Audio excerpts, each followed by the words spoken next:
Hi, Blue Fleet, how are we doing? Hey, Hades, hey, Catherine, how are you both? Welcome in, welcome in. My day's been pretty good, thanks. How about yours? Pretty good, pretty good. Still got an assload of energy drink left for some reason, so I should probably swig that, huh? Yeah, welcome back to Ace Attorney.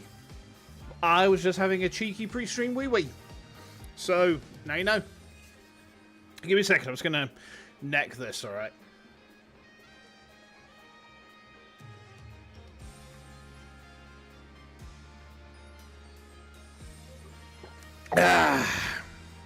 There we go. Whew. Ah!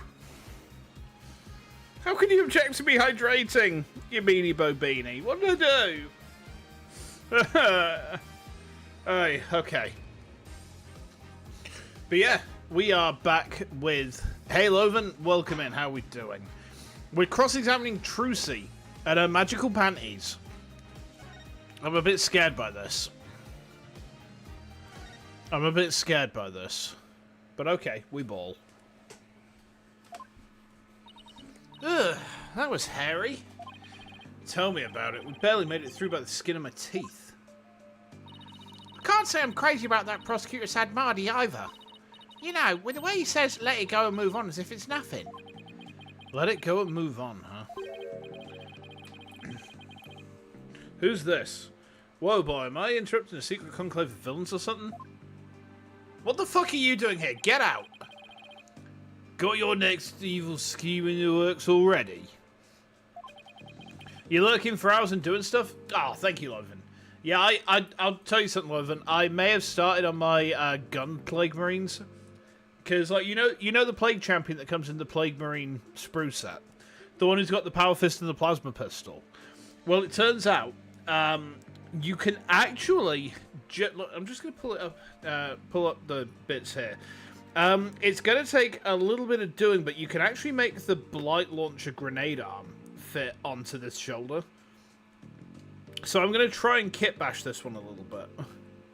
I'm going to try a little bit of kit bashing, which, you know, is a slightly unique thing for me, but, you know, we ball. But yeah, I wanted to use some of the bits. I want to make all of my Plague Marines unique so that I can tell them all apart instantly. I can give them names. You know, like there's, there's Dave the Chopper. And then there's also, you know, there's also Sniffer Cedric, who's sniffing his blade.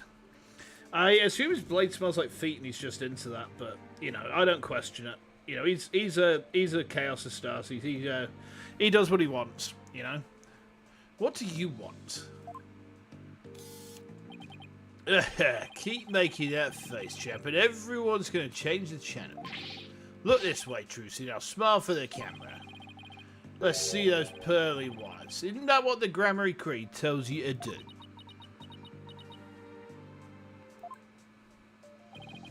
How does it feel, Trucy? Everybody online can't stop talking about you. They're calling you a real witch out there. Could this be the end of troop grammar? Go away, you creep! Oh, what's this? Something just charged into frame. It looks like a yellow gorilla or something. Could it be Trucy's pet? Filming is prohibited inside the courthouse. Do you want me to get the bailiff? Huh? Filming? What are you talking about? I didn't even have a camera on me. Huh? What happened to the camera? It just disappeared right before our very eyes. I'll be enjoying the rest of the Trucy show from the gallery. I put out a call for Trucy's fans to come and support her earlier, by the way. Bet I'll get some great footage out of them. This is gonna be good. Hang loose, baby. Oh, you son of a bitch. Thinking about British accents, right? What a day. Holy shit, man. That concert that got announced for Vexpo? Oh my god. Like, I will be honest with you guys. I saw the lineup for the opening concert, and I was like, yeah, okay, fair enough. I can get behind that. Bit disappointed someone's not in there, but okay. I wasn't expecting them to be. I shouldn't have I should have tempered my hopes a bit.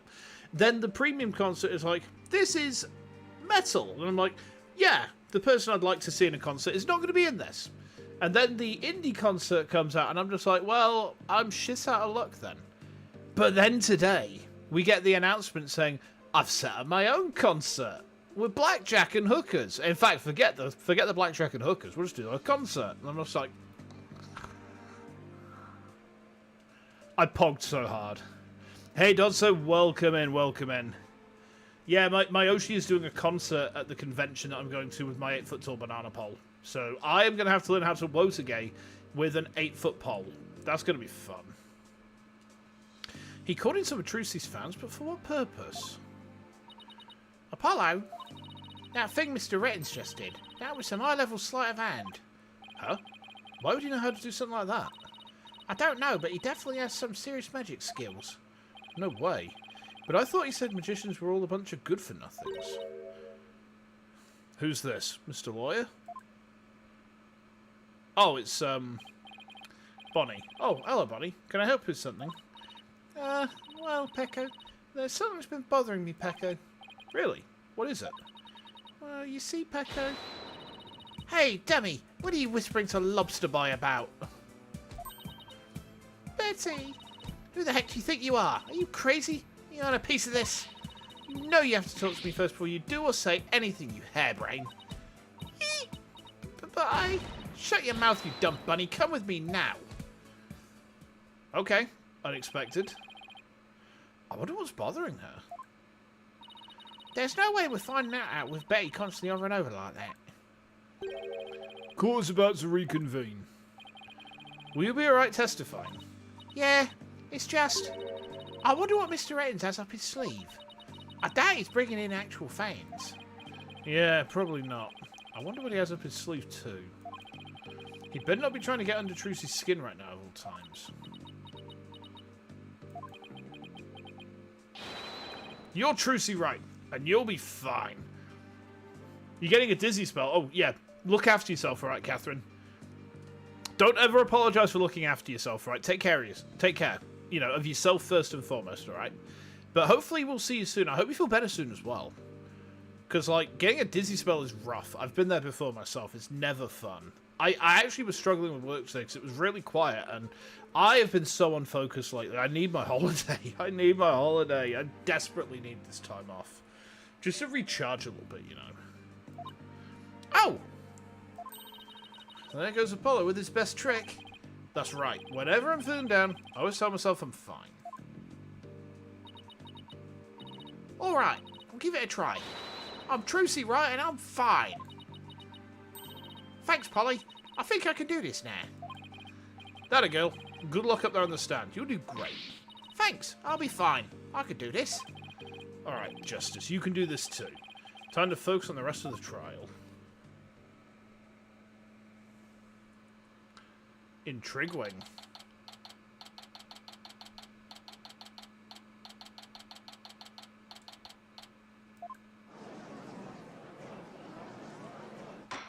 Donk.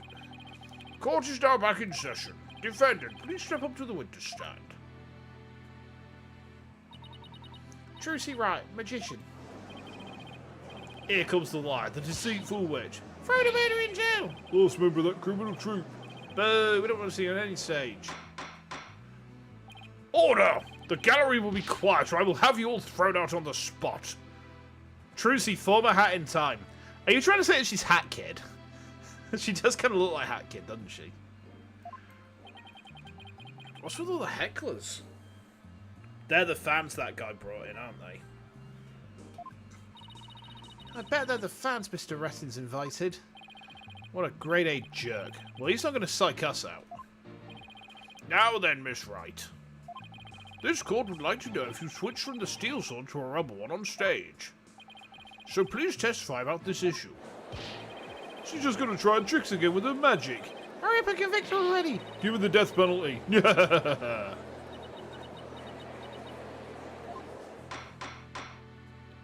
Silence, all of you. I won't tell you again. Holy shit, Audrey's not fucking around today.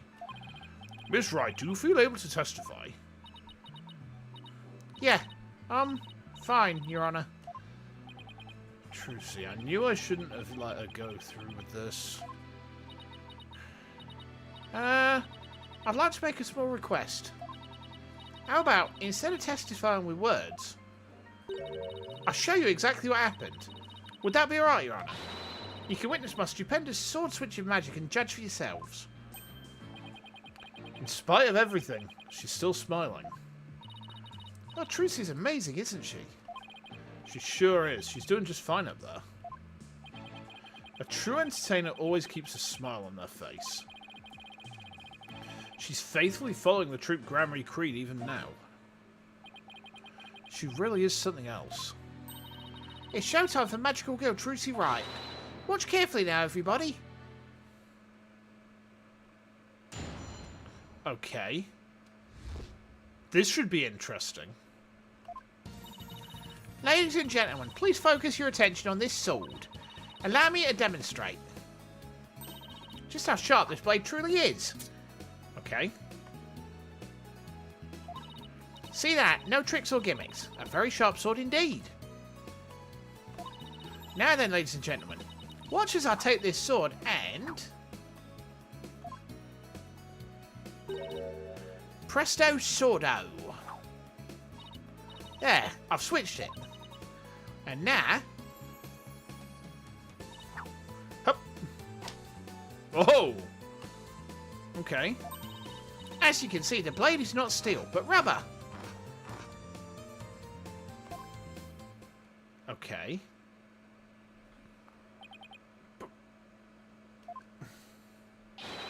Bravo, Miss Wright! Wow! She switched in a flash! I couldn't see her do it at all. She's completely turned the rune around. The hecklers have been drowned out by the cheering. Where did the steel sword vanish off to, Miss Wright? In order to deepen our understanding of the case, please tell us if you would. I'm not asking out of mere curiosity, just so you know. I usually hide the steel sword backstage when I switch them during the show. So when you thrust the rubber sword into the coffin, the steel sword wasn't even on stage, but behind the curtain. Exactly. So you see, there is a trick and a gimmick to it after all. And as for where the steel sword went when I performed the trick just now, it's a secret. Wouldn't want to spoil the magic for you now, would I? Ho ho ho! That's our Trucy. Yeah, still... Miss Wright, that part where you spun around, that's an actual part of the sword switching trick you do for the show, right? Right. The other parts, like the apple, were just helping me explanation here in court. That's funny. I think I found an inconsistency in a testimony. Oh. Ah, it's prosecutor anal beads. I forgot we're going to have to deal with this asshole. I don't like him. He's such a wanker. Look at him. With his smug fucking mum braid. And it looks like I'm not the only one. I don't know what it's doing there. But now that I found it, I have to get to the bottom of it. Is it just me or is my chair dipped down a bit? Hold on. Give me a second. Just see if I can... Where's the switch that raises this up? Where's the lever that raises my... Nope, that's the tilt. Does this thing have a lever? I'm sure it does. Somewhere. Hold on, I'm just trying to work out how do I raise my chair up? Is it this one? Oh, no, that's the backrest. That's the backrest. I don't even know how my own fucking chair works. I feel... Hang on. There's got to be something that raises this thing up a bit. Is there not? Is it this lever? Feels like it's dipped down a bit. Oh, there we go. It had, indeed, dipped down a bit. Oh, yeah, that's much better. That's much better. There we are. Now then, Mr. Justice, you may go ahead and question the witness. But try not to ask dumb questions and spoil this wondrous magic. I thought this was supposed to be my cross-examination. Okay.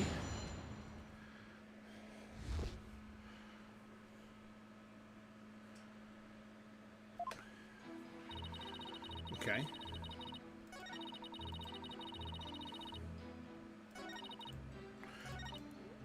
So...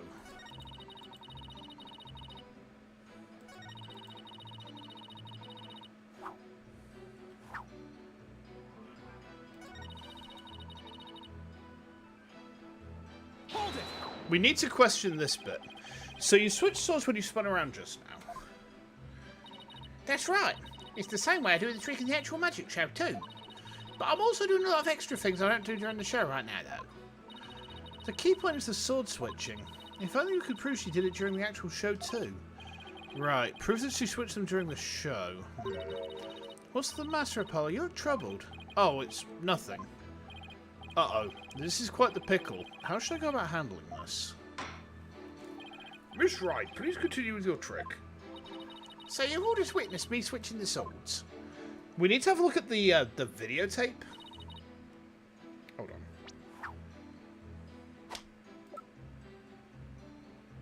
Where's the video of the trick?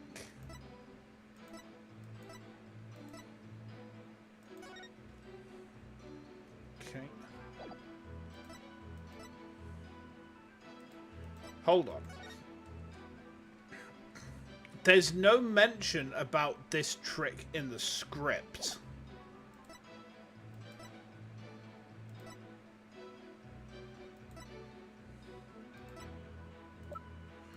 Don't we have, like, a video? Here we are. A disc with a recording of Trucy's escape trick. Let's watch this again. We know about the escape trick, but the sword trick is not listed as part of this.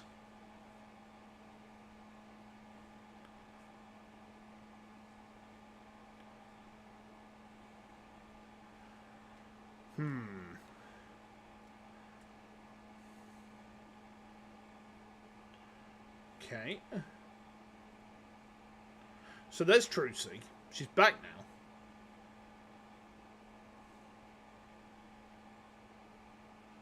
Okay, so she does the thing where she points it. Does she do the spin?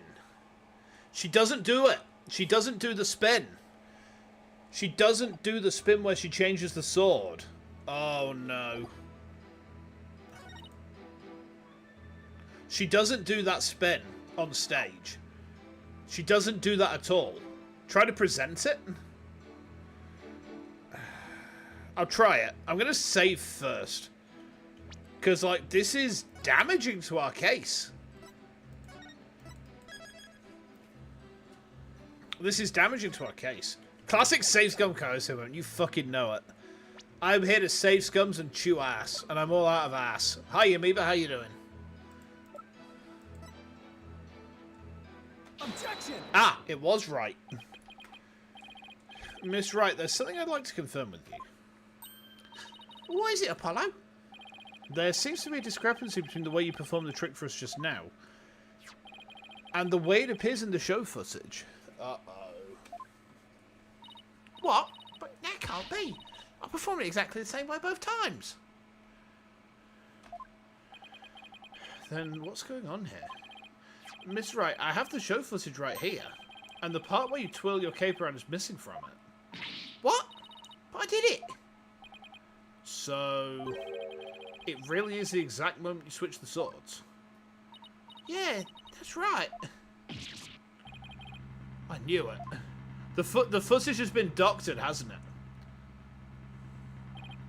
Well, I certainly never expected the defense to expose the accused lie for me. Mr. Justice, does this mean that you're arguing that the defendant did not swap the swords during the actual magic show? No, Your Honor, that wasn't my intention. I mean, I did swap them. I know I did. I'm absolutely sure of it. Oh, shut up, Prosecutor Buttplugs. Hold on a minute. Give me a second, guys. There we go. I had a bit of rough skin that was annoying me, so I snipped it off. Working with the Left 4 Dead 2 mod pack, I think it's already done. Nice. Good stuff. Human memory is unreliable at best, but in this case, I am afraid that it is the witness herself who cannot be trusted. We can see the footage for ourselves. The claims of this witness are false. But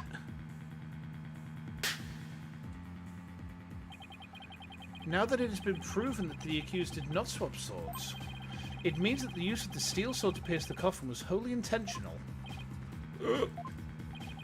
And by the way, was it not you, Mr. Justice, who argued That Mr. Reese's death was not an accident, but murder. I assume you have no objections to that still. It was, after all, your own assertion. The defense... the defense has an objection. To you, Mr. Apollo Justice. I demand you to withdraw the discrepancy you pointed out now. But there is a discrepancy, and it must mean something. I'm sure of it. Would the defense team kindly save their spat until after court is adjourned? Now, after all this debate, it seems we've come back around to the original argument. The defendant knew about the prank plan that would place the victim inside the coffin. What's more, the defendant did not perform the sword-switching trick on stage. Through her actions, I'm afraid I've come to see the true intentions of the accused. Her murderous intentions. It's such a shame. But I did switch the swords, I swear. I'm knee-deep in it now, Justice. Source Sound Engine loves to mess pitch of random music? Oh, weird. I've never tinkered with it. Hmm? Huh? Excuse me, Pecco. Let's see, you are... Which one again? Benny? No, that's not right. Botty? It's Bonnie. You were mixing the two names together, Your Honor, Pecco. Oh, pardon me, and do you have something you wish to say, Bonnie? Yes, Your Honor, Pecco. I'd like to testify, Pecco. About what? The more I think about it, the less possible it seems, Pecco. I don't believe Trucy killed Mr. Reese, Pecco. Bonnie? Hey, what's the big idea? Such an incredibly gifted and talented magician, Pecco. Would never commit murder, Pecco. I refuse to believe it, Pecco. What are you talking about, you harebrained hare? You keep your trap shut. I got a bag of baby carrots for you, so chew on those and pipe down. No, I won't be quiet. What's the matter with you? Didn't you hear me? Trucy said something to me once. Huh? She said no matter how scared you get, no matter how mean people are to you, you can't give in or give up. That's what being a professional magician is all about, Pecco. Isn't that right, Trucy, Pecco? That's right, Bonnie. I've always been afraid to stand up to Betty. Afraid to fire Pecco. So I did what she said. But when I saw Trucy, she gave me strength. Uh-oh.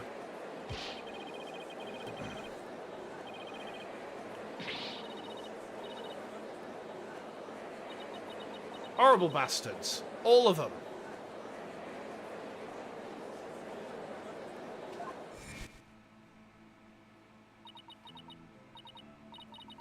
I'd like to make a small request.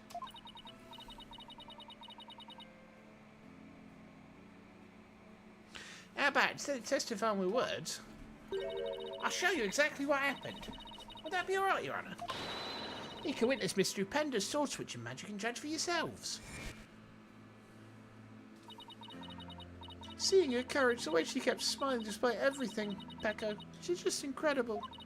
So I'm not going to run away. I'm scared, but for once, Pecco, I'm going to be brave. Well. What have you done to my sister, Trucy, right? You practically brainwashed her. It's the power of Trucy's conviction. That's what it is. It's touched Bonnie's heart. Yeah, Trucy really is one magical girl. Oh no. Please tell me she's not Mammy. Not anyone but Mammy. Bonnie, is the topic of your testimony related to the thing that was bothering you? The thing you tried to tell us about in the lobby during the recess? Yes, Pecco. Ever since I saw the show footage, something's been nagging at me, Pecco. I'm not exactly sure what it is, Pecco, but something is off. I feel like something about it is different from what I saw on the stage. Uh-oh. Oh, wow. What do you mean by that, Bonnie? I wonder if what was shown on TV is really the same as what happened on stage, Pecco. Objection. Of course it is. The show has only been performed once, after all. It can't show anything other than what happened on that stage yesterday. Are you really this stupid, man? Are you really this dumb? Am I going to have to teach your bitch ass a lesson? Alright. Objection! But Bonnie's testimony deserves our attention. We have to examine the show footage. But what could we check it against? Do you have some other footage of the show? Well, I have some show footage, Pecco. You do? One of the TV station's cameramen said he was a fan of mine. He kept his camera on me throughout the entire show, Pecco. And then, afterwards, he gave me the footage he shot as a present, Pecco. He did? Kind of creepy, but okay. To tell you the truth, Pecco, I thought it was kind of creepy, so I was going to get rid of it, Pecco. Hold it! Please submit that footage to the court. Now then, let's take a look at this new footage.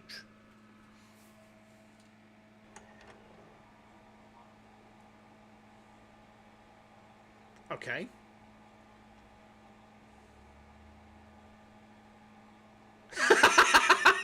Wow.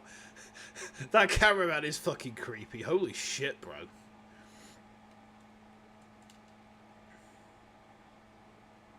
Okay.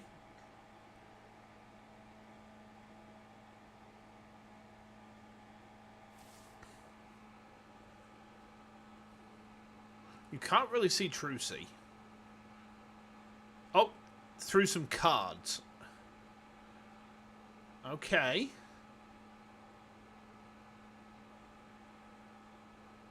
She runs into the camera. Interesting. Wow, okay then. He really did keep his camera on Bonnie the whole time, didn't he? I think this cameraman needs to keep his personal feelings out of his work. Well, Defense, do you still believe this new show footage is worth inspecting? Of course I do. Okay, so how are we going to go about this? Let's try comparing the two. We just might find inconsistency between them. An inconsistency, huh? Yeah, the two pieces of footage are the same scene, so they should match up. But Bonnie felt there was something off about the original footage. So if we can pick out what's different between the two... We'll know what Bonnie found strange. Exactly. Plus, we may figure out why the original doesn't show the sword-switching trick. Your Honour, the defence would like to compare these two pieces of show footage. Very well. I will allow it. What a waste of time. Shut up, Prosecutor Anal Beans. Hang on. I need to go bitch about this guy to someone. Hold on a minute. Give me just a second. When can I slap prosecute or anal beads? This guy a dickhead. He really is a knob! Apollo, do you know how to compare the two pieces of footage? No, I've never done it before. I'll give you a little lesson then. Use the video player's buttons to go through the footage. When you want to speed through, use the fast forward button. And if you want to go back, use the rewind button. If you want to halt the playback, just use the pause button. Oh, and by the way, if you fast forward and rewind when the playback is pause, you can do a slow frame-by-frame playback. Okay, and so how do I switch between the two videos? Just use the switch camera button. Now, if you find a difference between the two pieces of footage, just put the cursor over what's different and present it to the court. Thanks, Athena. You really know your stuff. Not really, I just gave it some gusto and then went with my gut with most of it. What? I sure hope she guessed right. Anyway, let's give it a try. Okay.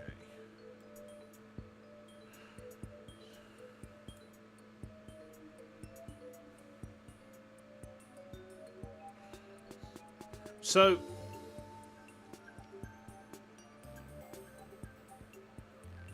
Mr. Hat changes. Flies off. Now Trucy's there. And now she goes straight into... Like, she... did you see that? Did you... Hang on, did you see that? Did you see that? Watch this.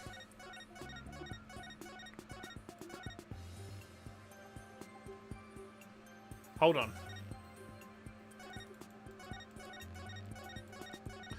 Go to here, right?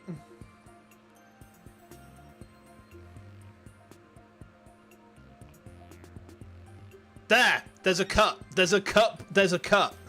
There is a really obvious cut point. Oh, someone's doctored this. Because, look. She then goes in to stab the the box, right? Now, if we go to this one, right? She's panicking. Oh, hang on. Look, if we go over here, right? She had some cards thrown at her, didn't she? So she does the step back, right? And then she... Yeah, see, the cards get thrown at her. That's the difference. The cards do not get thrown. Wait. Do I not have the ability to save in this bit? Oh, are you shitting me? Hades! A little help, please?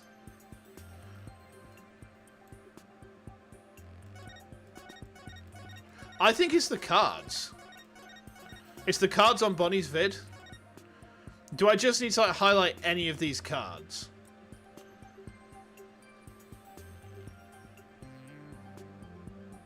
I'm gonna have to try it, aren't I? Take that! Oh, I think we got it. This is it right here. Take a good look at this scene and compare it to the video shot from the front. Oh, the playing cards don't appear in the video shot from the front. Whew.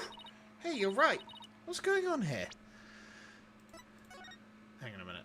Records, save. Whew. Thank you, Hades. You saved my bacon again. Mr. Wright, what can you tell us about these playing cards? Oh, those? They're the cards I throw into the sword switching trick. What? Mr. Justice, does this mean... Yes, it means that the sword switching trick was cut from the TV show footage. So the footage was edited. Yeah, with malicious intent. That is absurd. Well, we must get to the bottom of this right away. Bailiff, the TV station might still have the unedited footage. Go see what you can find out. Yes, Your Honor. Hmm? Don't you fucking tell me to hold it, you dickhead. Ugh. Oh, no, he's a hipster. Oh, no, he's actually a fucking hipster. Oh, no. It's you. How are you, gentlemen? All your base all belong to us. You're on the way to destruction. What you say? You have no chance to survive. Make your time. Ha ha ha. Now, odds up, Your Honor. This is all just a big misunderstanding. Believe you me. Did I play the Steam version of Zero Wing? I heard that they ruined the dialogue. So, I haven't, no. Is it true? Did they spoil the dialogue? Did they ruin it? Because I do not fornicate with that. Excuse me. Give a guy a chance to defend himself before you start pointing fingers. And who might you be? Right. Sorry about that. Got it in myself there. Here's my business card. Charmed to make your acquaintance, Your Honor. Oh, well. How very polite of you. It's lovely to meet you too, Prosecutor Sadmardi. Please, take my card. A business card? Ah, yes. I read about this customer and businessman in this country. I have even familiarized myself with the various replies. How do you do, good sir? Or, what's crack-a-lackin', homie, for example? I'm sorry, what? What's crack-a-lackin', homie? Oh, you're from Take-Two TV, aren't you, witness?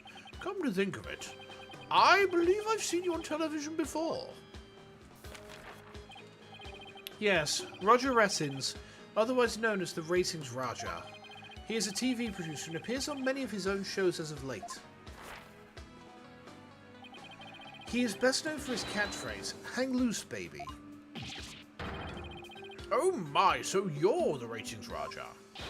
Hang loose, judgy baby. Nice courtroom you got here. I never thought I'd get to meet you in person. But Prosecutor Sadmardi, how do you know so much about him? In preparation for the case, I watched all of his shows. I found the Ratings Raja Goes to Burger Barn of particular interest. It inspired me to visit that restaurant straight away to learn more about the local cuisine. What? You went to Burger Barn? Who would have thought? Oh, you must really want to try it out, buddy. Because that line, ooh. Compared to my ascetic training, an hour's wait is nothing. I recommend the Southwestern burger with jalapeno jack cheese, by the way. I'm having a really hard time picturing him in line for burgers. Jalapeno jack cheese is actually pretty nice. Like, jalapenos are a nice snack chill. You can just eat them raw, right? I know some people are going to say, Shinsu, what the fuck are you talking about? Why would you eat raw jalapenos? But it's like, no, you can, quite happily. You can quite happily eat raw jalapenos. And they're lovely, right? They're actually lovely. Like, a bit, especially, actually, if you take a... Shadow, what the fuck are you talking about? You're a beta male, Sonic. You know, I actually found some people recently who hadn't ever seen that video before. I quoted it, and then it's like, why are you talking about politics? That's, like, against the rules, man. I'm just like, no, it's a Sonic the Hedgehog joke. Did you ever see his Twitter before he deleted it, Hades? Did you ever see Bronze Sword's Twitter? Holy shit, man. That was a fucking wild ride. Like, the thing was, it was a great meme, but it was funnier because the guy who ran that page believed every single word he was saying. That was what made it really funny to me. Like, he genuinely thought that speedrunners equated to being radical leftists because going fast meant that they were doing less work. And it's like, do you know how much work goes into learning how to do a speedrun? Like, Super Metroid speedruns are down to the point where they're so technical that if you miss one boost off of something, like if you miss one damage boost on something like, you know, like if you miss the chronic boost in the chronic boost room, then you're not going to get the record. You're just not. It's like there's milliseconds between the top runs. It's fucking mental. It's actually mental how much work goes into it. And you have to be so good at that game to actually do it. You have to have such a deep understanding of the game's engine and mechanics that, you know, the whole thing about, oh, you know, radical leftists don't do work because they like to go fast. It's just like... The guy's Twitter is gone, by the way. Didn't Eggman get forklift certified at one point? You know what? I hope he did. Because that'd be funny as fuck. Prosecutor said Marley's unexpected enthusiasm for food aside. Mr. Rettins, what is this misunderstanding you mentioned? Well, for starters, it's true the footage was edited. You'll get your hands on this anyway, so I might as well show you the unedited footage. It's a pretty long video, so I'll just show you the part with the playing cards. You can see the cards when Trucy spins around, so keep your eyes peeled.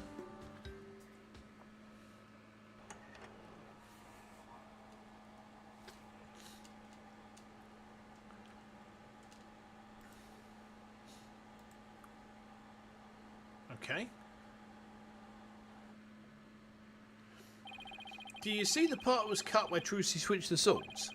She spins around and the playing cards go flying. Everything's like it's supposed to be. Then it seems the defender really did swap swords during the trick. Which means the sword Miss Wright thrust into the coffin was the rubber one. In other words, Miss Wright couldn't have killed Mr. Rios. Yes, see, that's the first misunderstanding right there. What do you mean? Well, Trucy definitely did swap swords, as you saw. So yeah, maybe she didn't kill Mr. Rios when she stabbed the coffin. But that just means he was killed after he showed up pretending to be a corpse. So you're saying that up until that point, everything was going according to the script. If that's true, then when and how exactly do you think he was killed? It was after the dragon set piece came crashing down.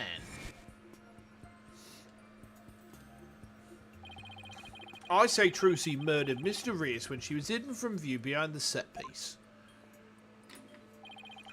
She could have easily done it behind that huge dragon and nobody'd be the wiser.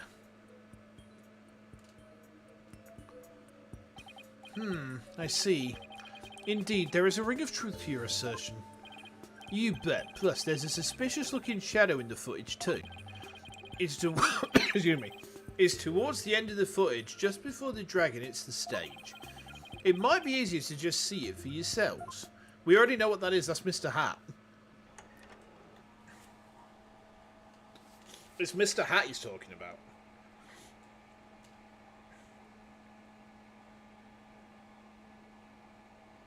Yeah, that's Mr. Hat. We already know about that. It's only for a split second, so it's hard to catch, but look here. The suspicious shadow must be Trucy. She's using the steel sword she had behind the curtain during the trick to kill the victim. Now that you mention it, I suppose it does look that way. Objection!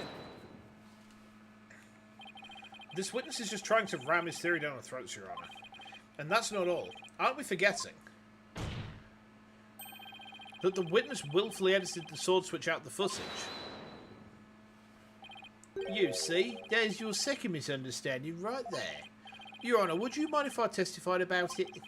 I've seen people testify on TV and I've always wanted to give it a shot. That would be fine with me, Prosecutor Sadmardi. This is quite unexpected. It threatens to disrupt the karmic course of this case. He is Sadmardi. Hey, lighten up, pretty boy. You're gonna like what I've got to say, promise. Very well. However, if you do anything to impede the last rites of the victim, I will have you removed. All right. With Prosecutor Sadmardi's permission, please give us your testimony, Mr. Rettins. Roger Rettins, the rating's Raja. Now, Kaiser of the courtroom. Yeah, I'm taking over the floor, so listen up, loyal viewers. God, he is such a wanker. I can't wait to put this absolute twat behind bars. Sorry, give me a second. I just need to stretch out. Hold on.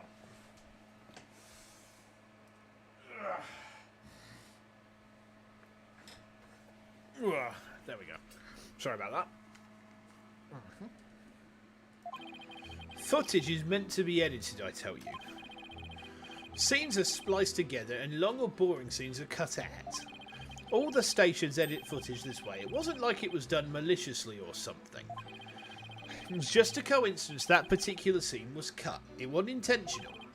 Or what? You got some proof I had an ulterior motive for editing that footage? I see. So you're saying it was a coincidence the sword swapping scene was cut? That's right. Glad you got the picture. Objection! Coincidence? That's just a little too convenient if you ask me. Oh, an objection. How cool. It sure packs a lot more punch when you hear it live. Do that again. I want to get another shot from a different angle. My objection is not for your entertainment. And cut. There. I've got some good stuff there. Mr. Rettins, filming is prohibited inside the courthouse. Oops, my bad, Judge. And if the defence has an issue, it can point it out during its cross-examination. I'm going to absolutely pummel this guy. He ain't going to have an asshole left by the time I'm done with him. Okay. Let's press on everything. Hold it! Really? I've never heard anybody say that. It's common knowledge in the TV world. You got any idea what a snooze cruise it would be to watch a magic show without editing? A magic show like that one, anyway. That was ice cold. Anyway, editing is what makes TV worth watching.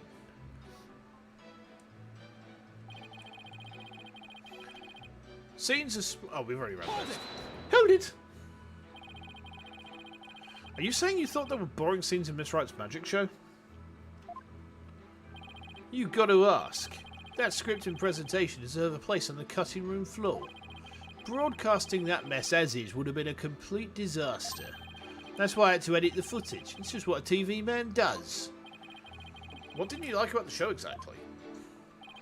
The whole thing was a major snooze fest. Maybe common folk like you don't get it. But a show's only as good as how loud, flashy and trashy it is. It was plenty loud and flashy on its own. All you did was add the trash. I suppose each industry has its own way of doing things. Just as we in the legal profession focus exclusively on evidence and testimony. Exactly. Whether it's showbiz or the legal biz, we do what we got to do to get the job done. Anyway, editing footage is just a matter of course in the TV industry.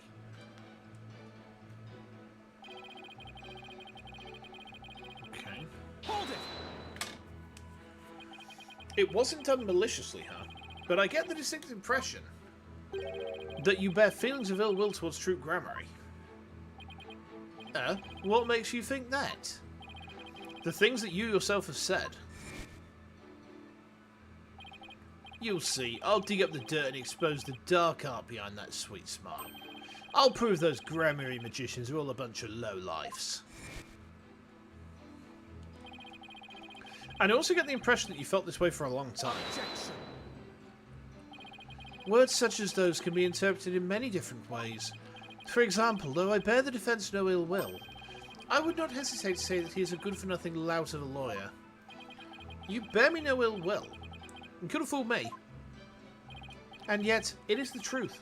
I am only strict on you as it seems you have strayed from the path. If you have any objections, Mr. Justice, please make your case with evidence in the future. Mr. Rettins, please continue your testimony.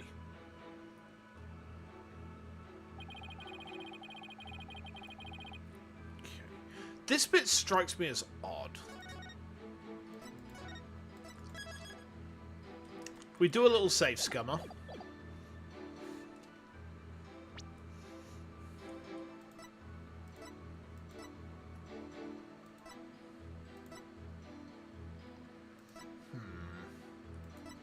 I'm not trying to present here, Hades. I'm just checking through the evidence. I'm gonna press on the next two statements. I just want to have a quick look at the evidence first. So, don't worry. I'm not gonna jump ahead just yet. Not just yet.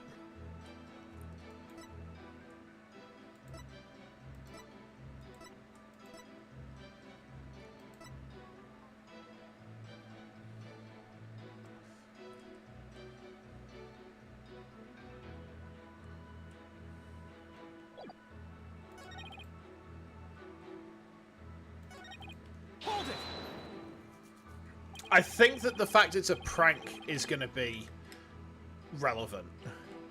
Of all the scenes you could have cut, why the sword switching trick? That seems like too much of a coincidence to me. Oh, so now you're going to tell me I'm supposed to edit my programs, big shot. It's hard being the boss, kid. You got to make the tough choices, like which content gets cut. Then let me ask you this: why exactly did you make such a tough choice in this case? You wouldn't understand, champ. It's all about artistic vision. I tell you, people tell you how to do your job and they don't know the first thing about it. I may not know TV, but I know evidence law. And boy, do I have some for you, champ. I might not be able to show that your selective editing was intentional. However, I know you'd bear the defendant ill will, and this is the evidence that proves it. Prank plan script. There's gotta be. I'm still gonna save here though. The prank plan script is obviously the clipboard. Are you sure? I mean, the clipboard shows that he had dishonest intention, but it doesn't. To me, it doesn't show ill will. Whereas the prank does, because the prank is specifically crafted to upset her. I'll try the clipboard, but I'm not seeing the logic. Take that! What's that you got there? This is the contract you had Miss Wright sign just before the magic show. This contract between the first party, Take-Two TV, and the second party, Miss Wright, reads: if through the fault of the second party, the show must be cancelled in part or in full, the second party will pay $3 million as compensation to the first party. $3 million? That's a completely unreasonable sum. I couldn't agree more. And of course, Miss Wright doesn't have that kind of money. Nevertheless, Roger Rettins had her sign this unreasonable contract anyway. Or, more accurately, he conned her into signing it. Conned her? How do you do that? There's a trick to the clipboard that was used by Miss Wright to sign her contract. It houses carbon paper that can secretly copy her signature onto other documents. Oh, come on now. There's quite a nasty accusation you're slinging my way. Doesn't that make the contract invalid in contract law? What makes the contract invalid in contract law? The contract is never valid anyway. Because look at Trucy's age. Right?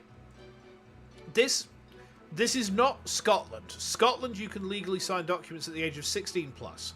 This is America, where you have to be 18 plus to sign documents on your own without a guardian signing for you. Trucy is 17. The contract is null and void to begin with. It's not enforceable. It cannot be enforced. This is the core problem with this case that makes it complete bullshit, is that the contract that the case hinges around is illegal. It's an illegal contract, but not because of the fact how he's gone about getting it done, because Trucy's not old enough for the contract to be legally binding. She cannot legally sign for herself. Her parent or guardian, in this case Phoenix, would have to do it for her, or another nominated adult would have to do it for her. She can't sign this document on her own. She can't. Hold on. I'm gonna look this up, right? Give me a second.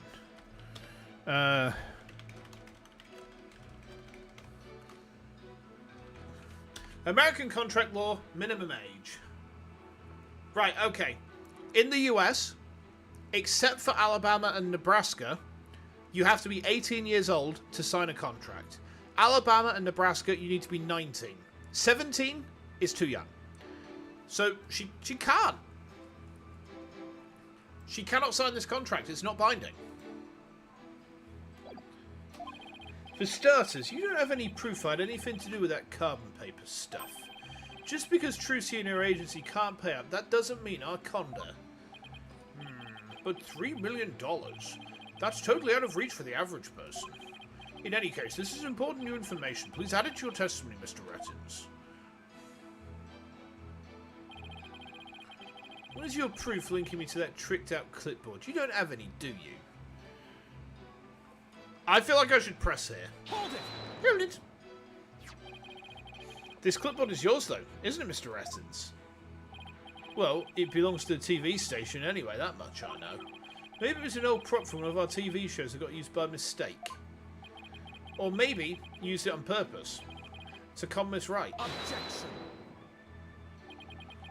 Mr. Rettins has already stated that he did not.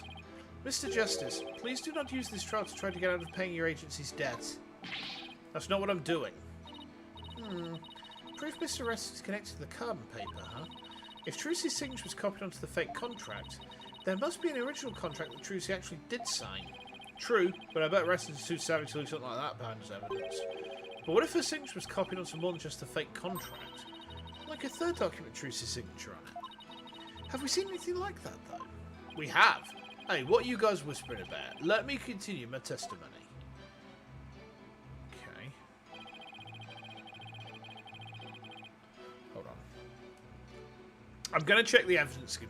Because there was another thing with Trucy's signature.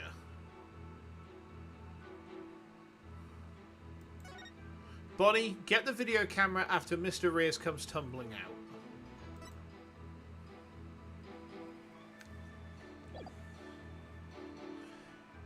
Ah, wait. Trucy telling Bonnie, get the video camera after he comes tumbling out. Right.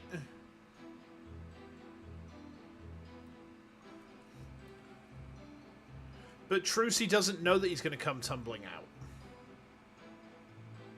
Okay. So, which one's it going to be? I feel like the prank plan. I keep coming back to that. What do you reckon, Hades? What do you reckon? And where to? Yeah, so I think... Where's your proof linking me to a tricked out clipboard? You don't have any, do you? So I think we present here. Let's try this. If this doesn't work, then we can just, like, reload. Objection! Aha! There we go. You must be quite the con man if you can fool a magician with a simple trick. But if you think you can con a lawyer, you're very much mistaken. Hey, kid, would it kill you to enunciate in front of the camera? You know, like a newscaster. I'd like you to take a look at Miss Wright's signature here on this note. Now let's compare that signature to the one here on this contract. Well, would you look at that? They're exactly the same. That's right, Your Honour. Not just similar, but exactly the same. Nobody can sign their name in exactly the same way twice, unless it's a copy. These signatures are proof positive that you conned Miss Wright. And they definitively prove your malicious intent. Say, not bad, lawyer guy. I didn't know you had it in you. This is really getting interesting now. It'll get great ratings for sure. Don't try to dodge the issue, Mr. Rassins. The fact is that you bear ill will against my client. So the show footage was definitely edited with malicious intentions. Isn't that right? Objection. What a forced argument, defence. All you have really proven is not his ill will toward Miss Wright, but his pecuniary greed. That's right, I just wanted money, baby. Fat stacks of cheddar, that's all. After all, I'd never even crossed paths with Trucy before this magic show. So I'd have absolutely no reason to bear her any ill will, right? He didn't bear her any ill will, huh? Fat chance. This guy definitely has some major hate for Trucy. You'll see, I'll dig up the dirt and expose the dark art behind that sweet smile. I'll prove those grammary magicians are all a bunch of lowlifes. I can't prove it with anything, but the things he said all point to that fact. There must be something between the two of them that gave birth to this grudge. Some sort of connection that not even Trucy is aware of. Your Honour, I'd like to argue that Roger Rassins and Trucy Wright must have crossed paths before. There must be some hidden connection between them. Hidden? Connection? What is it now? Just what are you getting at, Mr. Justice? It is futile to even ask, Your Honour. Surely, it is just another one of the defence's feckless claims. Objection! You don't seem to have a very high opinion of me, but once you hear my argument, you'll wish you'd taken me a whole lot more seriously. Will I really? Very well then. Do proceed. Did you fix something out, Apollo? Nope, not a thing. What? That was just some good old-fashioned bluffing, courtesy of Mr. Wright's fine training. I hope you know what you're doing. If you're going to make such a bold claim, Mr. Justice, I hope you're ready to elaborate. What is this hidden connection between the defendant and Roger Rassins? They're dating. Yeah. Roger Rassins is dating Trucy Wright, a 17-year-old. We can string him up on the charge of paedophilia. Oh god, I wish I could, to be honest. Any nonce, really. You know, just like shoot them in the dick. Just don't shoot them in the dick. Shoot the dick off. De-dick them. Remove it entirely. Yes. Just be all like kind of. Now they got no dick. Yeah, that'd be good. That would actually be quite nice. Okay. Alright. Rassins is a magician too. That sleight of hand trick Mr. Rassins did during the recess earlier. Filming was prohibited inside the courthouse. You want me to get the bailiff? Huh? Filming? What are you talking about? I don't even have a camera on me. What if Mr. Rassins is a magician too? What if? I believe it's up to the defense to fill in the blanks, not me. Well, if he is, he may have had some contact with Miss Wright somewhere along the way. Objection.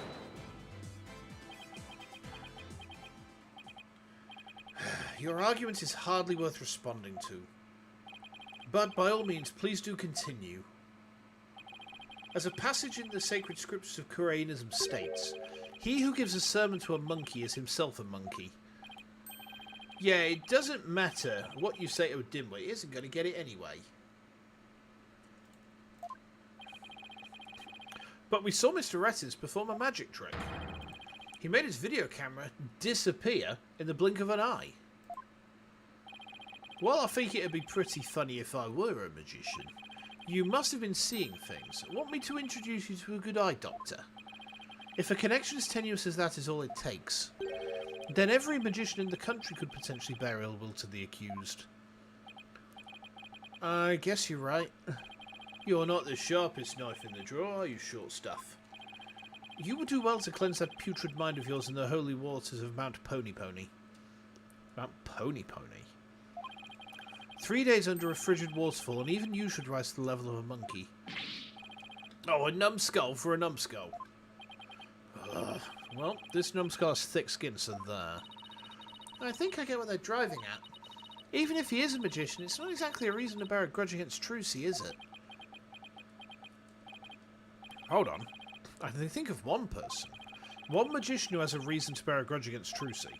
Or rather, one magician who has a reason to bear a grudge against Troop Grammary. Oh?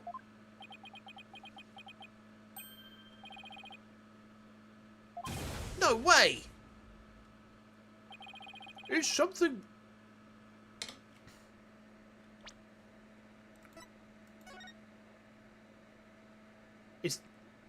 Is that him? Is he actually mysterious? No. Your Honour, the defence wishes to submit evidence at this time. I see. And what sort of evidence do you have for us? Evidence that points to the real killer. The one who had a motive to commit this crime. What?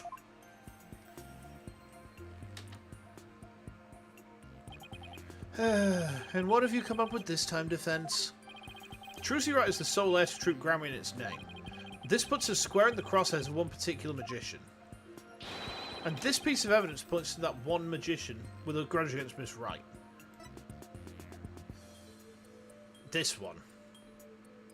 Take that! And who exactly are you naming, Mr. Justice? 13 years ago, the great Mr. Reus belonged to Troop Grammary. But then the troop ousted him, and Mr. Reus vowed to get revenge on them someday. And what better way to accomplish that than through the ruination of their sole heir? But Mr. Reus is the victim, Mr. Justice. You've named a dead man as your suspect. Dead man. We stand you, dead man. You came into Ace Attorney to do exactly what your name told the world you would do one day. You would be a dead man. But is he really dead? Dead man of mystery. What do you mean, is he really dead? If the fact that Mr. Reus is the victim is what's throwing you off, then how about we consider this possibility? What if the man who died on that stage yesterday wasn't Mr. Reus?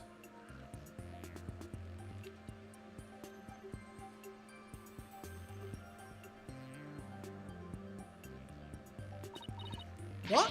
You mean the victim was an imposter? A moguls.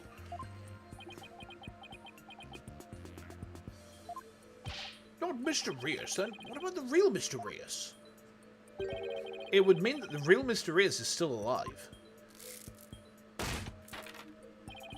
That's absurd.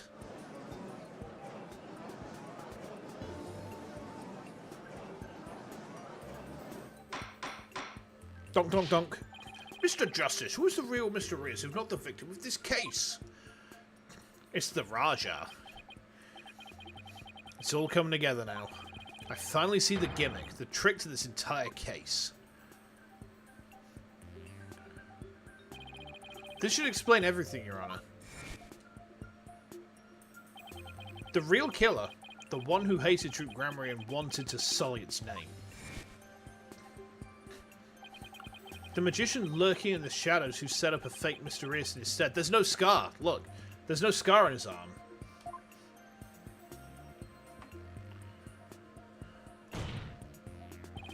The real Mr. Reus is you. Wait. If only I could name the judge. Take that! But that's... Yeah, it is. Roger Ressens is the real Mr. Reus. What?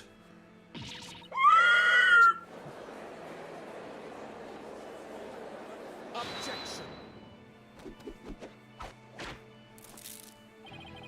Oh, hollow red pepper. Your impotent seeds spout nothing but meaningless empty words. You can't possibly have proof to support such an outlandish theory. It's not a bad idea for a soap opera. Hey Darth, welcome in, how you doing? Welcome to Ace Attorney. But not even die-hard fans of the genre will stick around past the pilot. You want proof? Well, I've got proof. I can prove it by rolling up your sleeve.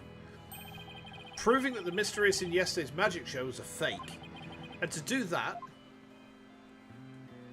You're on break? Nice. I just need you to look at this spot on the poster. There we are. Take that! This is the injury Mr. Rios sustained while practicing a magic trick 13 years ago. However, the video the victim shot of himself shows no trace of that injury. Oh my, you're absolutely right! Now, Mr. Essence, what do you suppose we'd find if we took a look at your right forearm? Is there by chance a nasty 13-year-old scar under that sleeve of yours?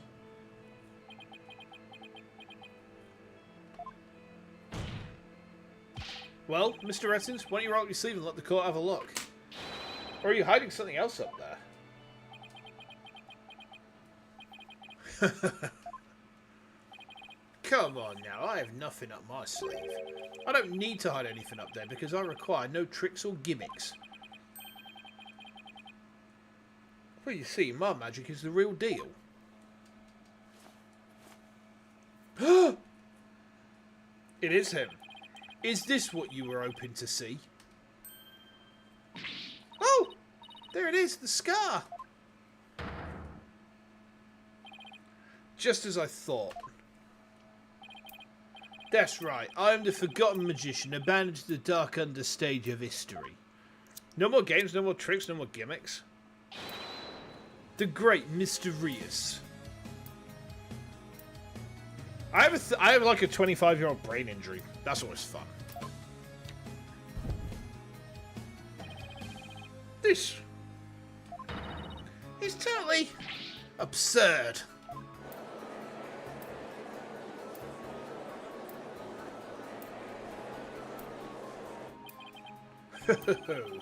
How ironic, wouldn't you say, that this odious mark carved into me by Troop Grammary would bring me back into the limelight once more.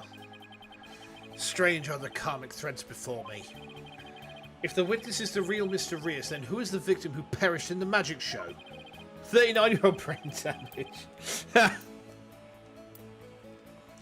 He was but a fan. I met him on one of my programs several years ago. He said he'd become a magician out of admiration for the great Mr. Rios. In confidence, I told him my true identity and let him take on my mantle. And when did this man take over for you? About 2 years ago, I taught him my tricks and even acted as his producer. And so, a mere amateur became a popular magician overnight. Courtesy of my magic, on the stage we call television. Hope you enjoyed the show. You really had us all fooled. Mr. Essence, or should I say, Mr. Rios, in your hatred of Troop Grammar, you killed the victim, Mr. Mystery, and then set up Miss Wright to take the fall, didn't you? You did it all just to tarnish the Grammary name. Oh, I have no idea what you're talking about, lad. I set up the prank, that much is true, but it was simply an harmless joke on Trucy, I assure you. Yet she learned of the plan and made use of it to commit murder. That is how strongly the criminal element runs in the blood of these Grammaries. Objection! It's us versus that piece of garbage. Alright. But if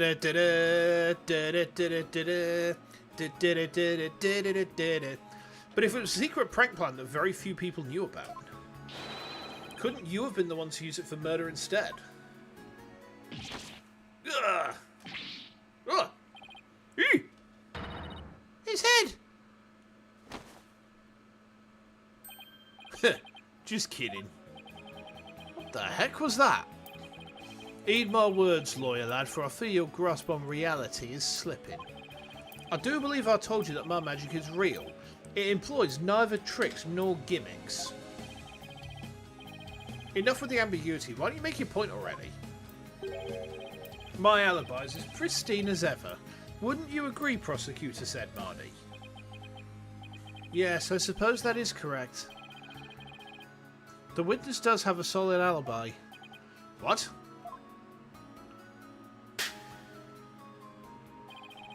Recall defense that at the time of the magic show, Mr. Rettins was at Take Two TV. He was. A fact that many people can easily attest to. Oh, that's right. I forgot all about that. So what do you think, Your Honour? Would you like me to testify on the matter? Yes, I think you'd better. Please tell the court more about your alibi. Very well then, on with the show. Are you watching, Magnifi Grammary? The time has finally come for my magic to snuff out your precious pedigree. The Grammary line will be no more.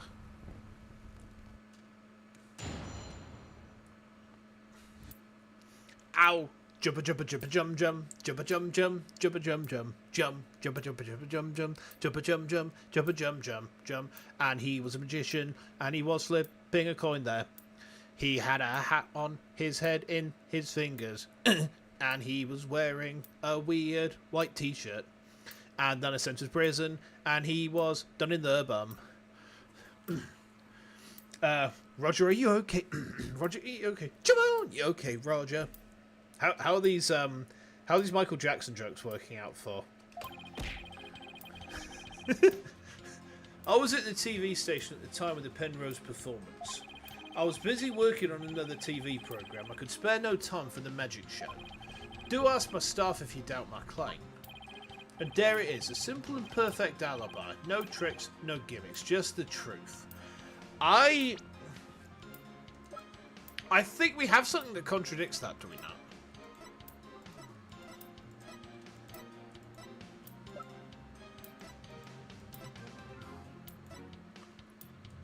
Thank you for the other chat with the bonk. How dare you? You can't thank them.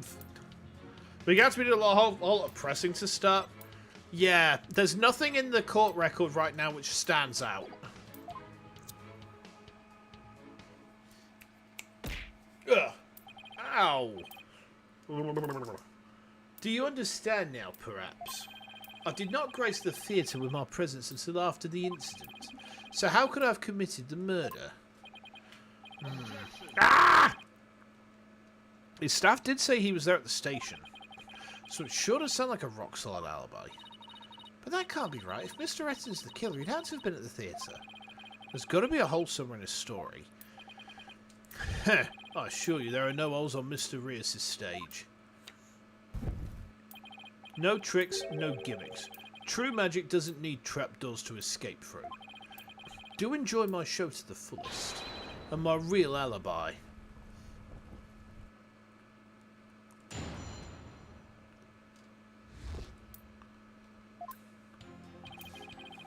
Okay. Hold it! But you did come to the theatre eventually, isn't that right? Indeed. Anxious to see how the show was progressing, I made my way to the theatre. Let's see, my journey took about 10 minutes by car. Could he actually have been at the theatre during this 10 minutes, killing the victim? Allow me to stab at reading your mind. Ah, could I have been at the theatre during those 10 minutes, killing the victim? How in the... But no, I took a taxi. The driver can attest to that. Feel free to call the taxi company if my word does not satisfy you. The driver is a big fan of the ratings, Roger. I even gave him my card. He gave the driver his card? That was very clever of him. You might as well give it up, lad. Questioning real magic is a fool's errand. Besides, you know very well what I was doing at the time of the incident.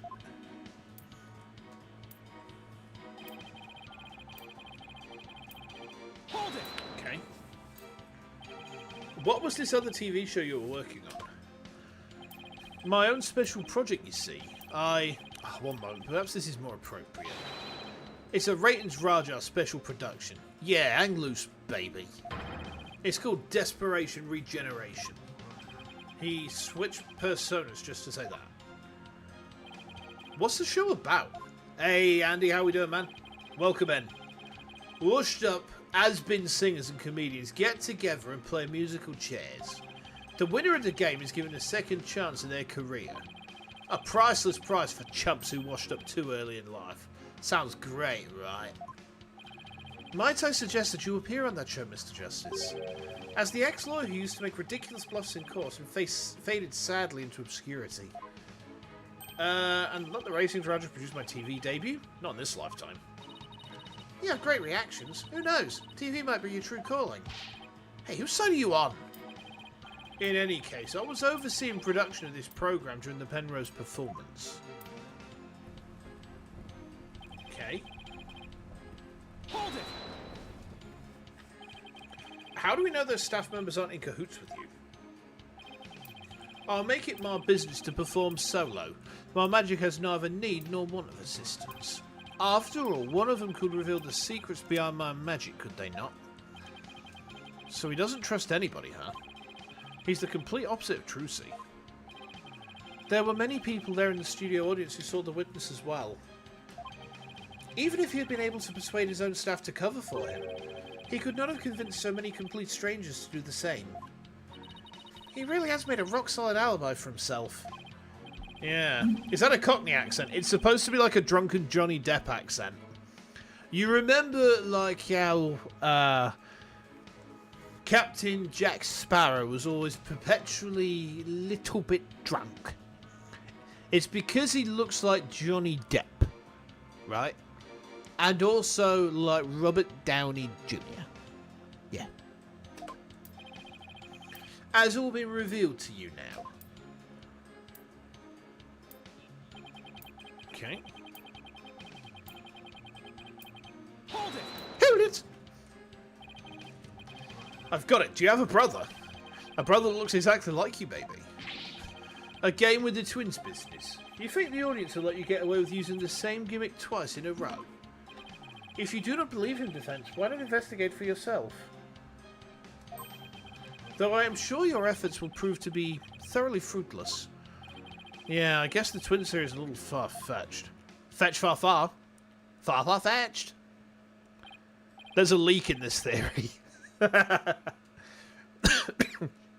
His alibi really is airtight. I believe we've heard enough. While I believe the witness does indeed harbour some ill will against the defendant, there is no reason to doubt that he was at the TV... Excuse me, what happened there? There is no reason to doubt that he was at the TV station at the time of the incident. Yes, the facts prove it was impossible for the witness to have been involved with this crime. These last rites for the victim have dragged on long enough. As if that guy's name is Judge as well. They're all called Judge, aren't they? Excuse me. Excuse me. You tested the mod pack. Nice. Tired, yeah. Work has been heck this week. Like, I've got a 3-day weekend because bank holiday, and I need it. Then I've got 4 days of work, and then I've got 8 working days off with Vexpo. So I've got the week off of Vexpo, which I can't wait for. And then I've got Friday through Sunday at Birmingham. Come back on the Monday. And then I've got Tuesday, Wednesday off as well. So the Monday after Vexpo, I'm going to be doing a stream to go over like all the stuff I got at Vexpo.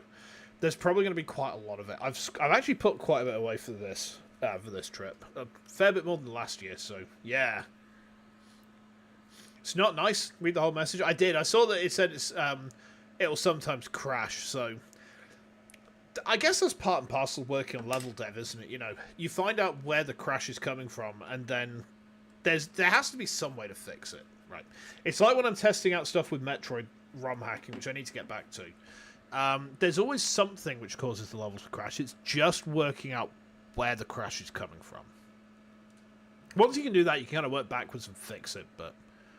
The soul of the victim himself is so bored that it is resting on top of your Honor's head. It is?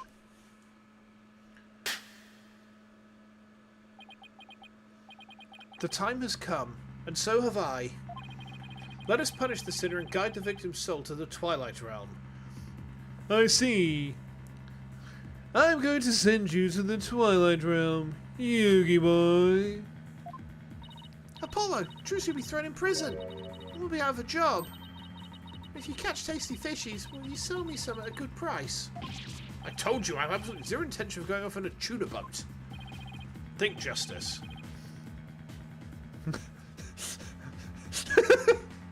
You laugh last, but you came to die. Your move, Kaiba. But, chat, what does Pot of Greed do? I draw a Pot of Greed. It allows me to draw 2 more cards from my deck. Now I draw a Pot of Greed. Oh, it's a Devil May Cry 4 song. For some reason I thought it was another Max Pegasus quote, which is why I did the voice. The only DMC song that I know is the one about the storm that is approaching. Yeah. Mods are crashing the game like in the Nightmare? Ah. So maybe there's something in the enemy behavior which is triggering the crash then. Well, I hope you can find what the source is, because then you can fix it. It's no use. I can't find a single flaw, so what now? Ho ho ho. Behold, my never-ending magic show. Come for the awe-inspiring showmanship of the great Mr. Rias, and stay for my grand illusion until the end of time.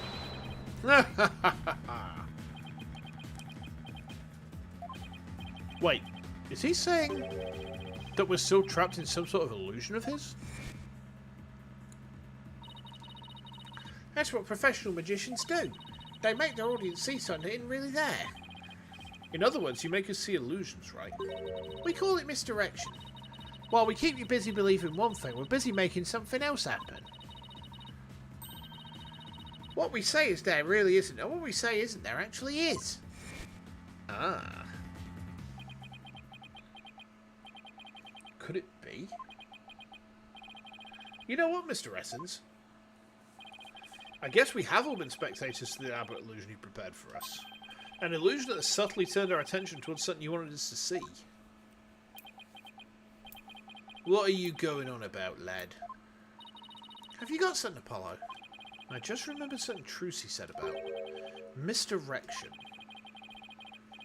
What a magician says is there really isn't. What they say isn't there actually is. What about if you've got 2 magicians inside of a rhino and they're shooting out like beams of fucking plague left, right, and centre? Well, then you've got a plague bus. None of you guys are going to get that fucking joke. I don't know why. No, never mind. Never mind. If we've all been taken for a ride by Mr. Essence's magic, then maybe he's made us see something that wasn't really there. It's time to rethink all of my assumptions about this case. What have we been made to believe was there when it actually wasn't? What have we taken to be the absolute facts of this case?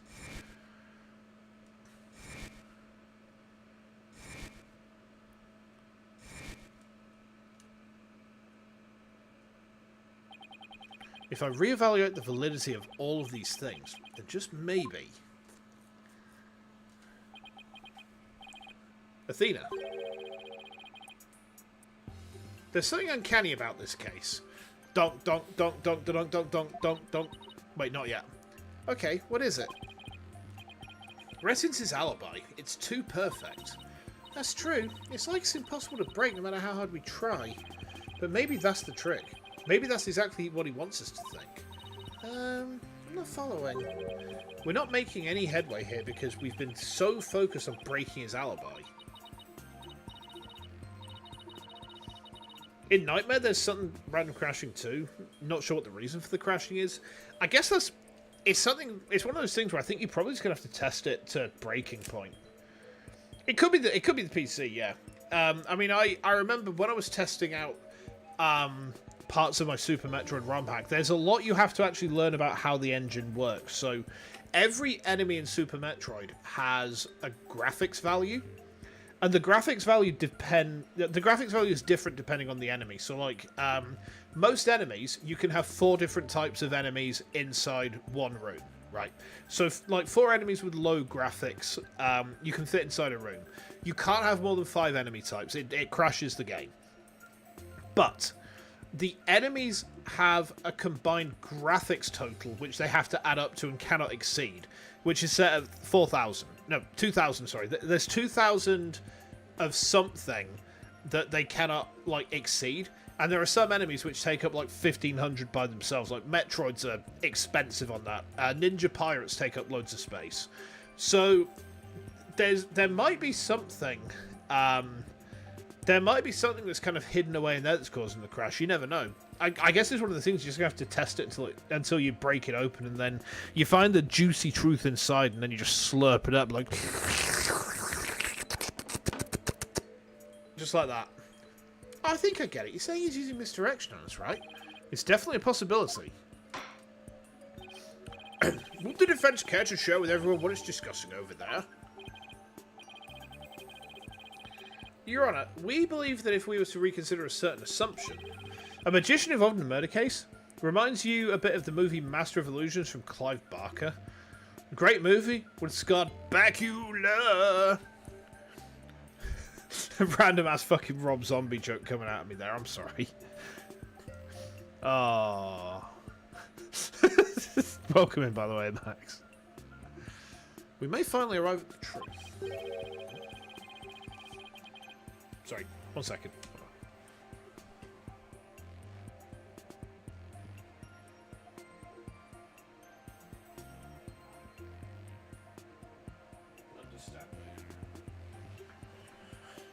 Understanding.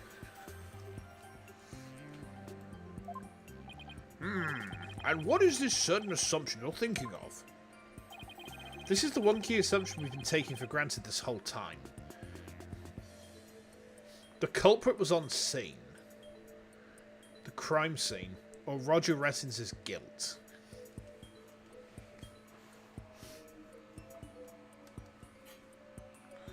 The thing is, no one's actually seen Man of Mystery in the lead up to this, have they? I'm going to save scum it. But I think I've got a hunch. And I think it's leading me down this route. What if the culprit was somewhere other than the theatre at the time of the crime? What if there was some way to commit the murder without actually being there? If that were the case, then Mr. Rettins' perfect alibi would become irrelevant. Wait. I get it now. I understand how he's done it. So basically, he's got a kill button, which brings in a robot which buries an axe into them. Like, Killatron was a pickaxe. Like, I'm thinking a normal axe, not a pickaxe. Kind of like, more like Behemoth. It wouldn't be a crushing beak like Razor. That's too violent. And it also wouldn't be a spinning disc like Hypnodisc, because like a flywheel is going to do too much damage. There wouldn't be a body left after that. Objection. Well, how could one person stab another to death with a sword without physically being there? You had a femboy incident 2 or 3 days ago. Did you accidentally a femboy? Did you accidentally the femboy? I mean, you know, there are worse things to spend an evening doing, I guess.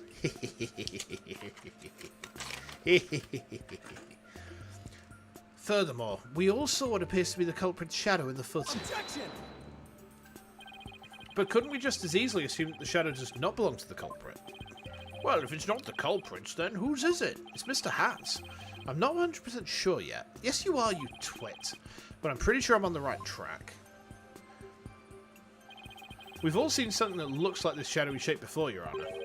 During the magic show itself.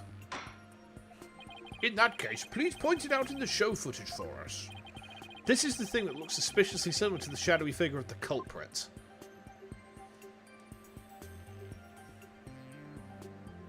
Can I point to him there?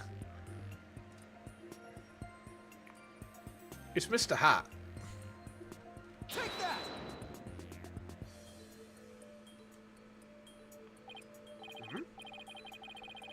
Hades, why did that not work?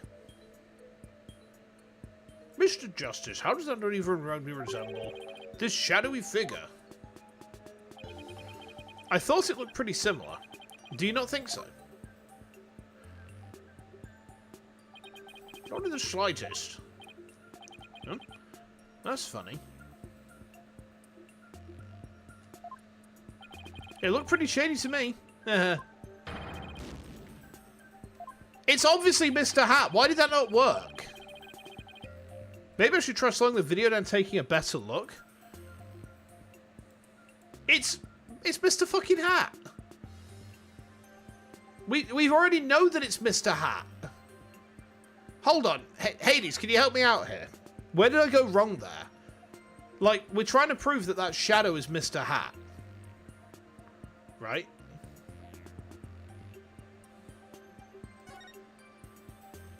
Like, we're trying to prove that what resembles a shadowy figure on stage?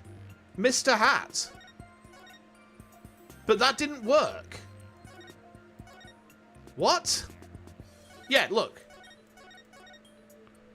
We already know what that is. It's Mr. Hat getting yoinked up into the awning.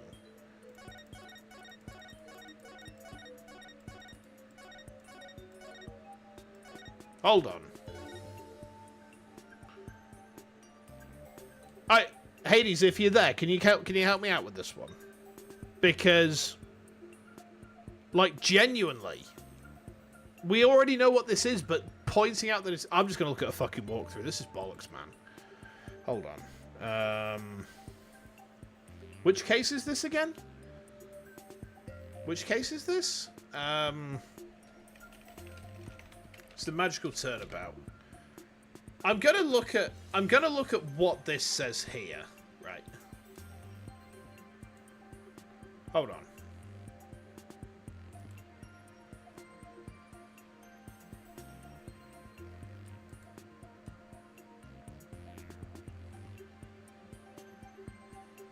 Hang on, you have to present the shadow of Mr. Hat and not Mr. Hat itself. What the fuck? That makes no sense whatsoever. That is absolutely bogus. So you have to point out the shadow, like, here. You have to point out this shadow. But it's like, what looks like the shadow? The shadow looks like the shadow? No, Mr. Hat looks like the fucking shadow. Holy shit, man. If this doesn't work, I'm gonna be pissed off. Take that! I don't see why that works and Mr. Hat doesn't. That doesn't make any good kind of sense to me. Doesn't this shadow resemble the suspicious shadowy figure? No, it looks identical. Now that you mention it, it does, doesn't it? Miss Wright, could you identify the shadow for the court? Let's see. I believe that's Mr. Hat's shadow. Yeah, that's what I fucking said. It's from when he's being pulled up from the stage to the catwalk over red bar wire. Then could this shadow that's shown later in the footage be Mr. Hat too? No, that's not possible. After Mr. Hat was pulled up to the catwalk, he stayed up there. In other words, this second shadow is from some other figure being pulled up. Okay. Yeah, that doesn't make any sense at all in the context of the case, but... Alright, sure, whatever. Some other figure? I'm afraid you'll need to be more specific than that, Mr. Justice. He's right. We've come this far. I'll just have to figure it out from the clues I have on hand. What is the second shadow shown in the footage?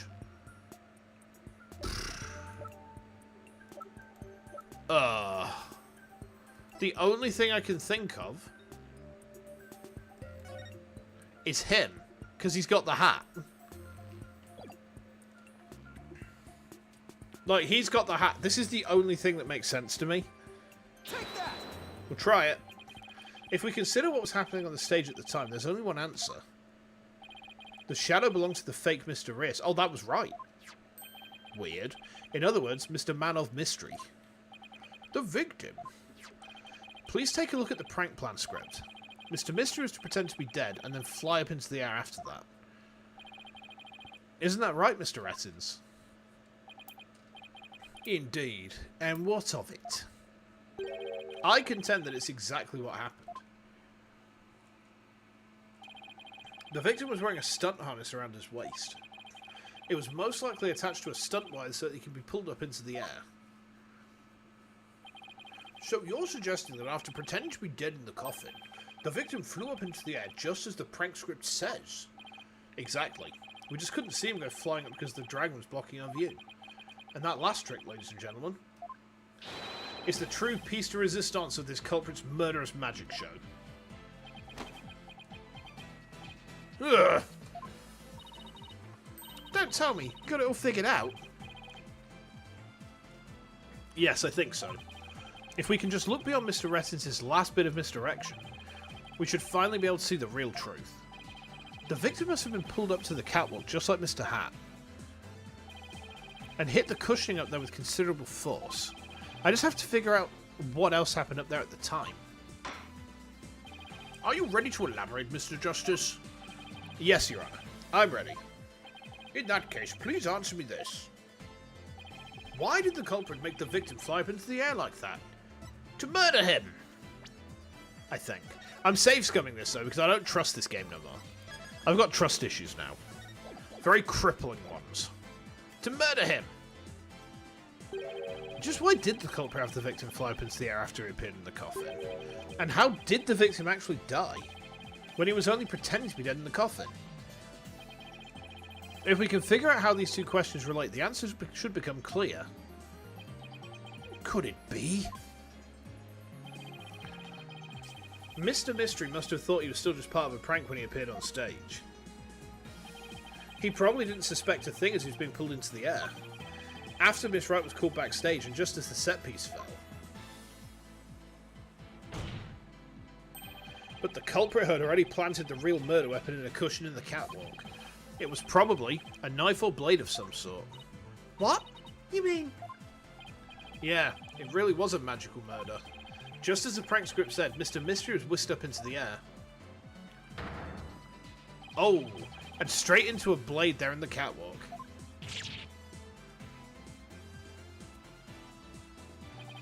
In other words, this murder was committed remotely through the use of a magic trick. What? Remotely? Using this method, it wouldn't matter where Mr. Essence was at the time of death.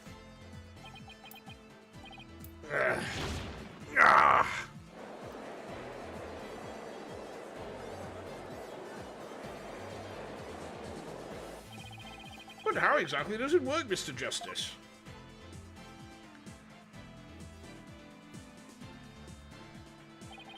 Just before the murder occurred, the dragon set piece was up in the catwalk. It and Mr. Man of Mystery were connected to each other by a wire at the time. By carrying out the prank plan, Bessie made the dragon set piece fall, which caused Mr. Mystery to rocket straight up and into the blade in the cushion.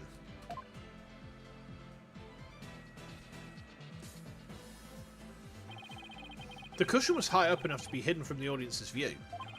That's why nobody saw the blade.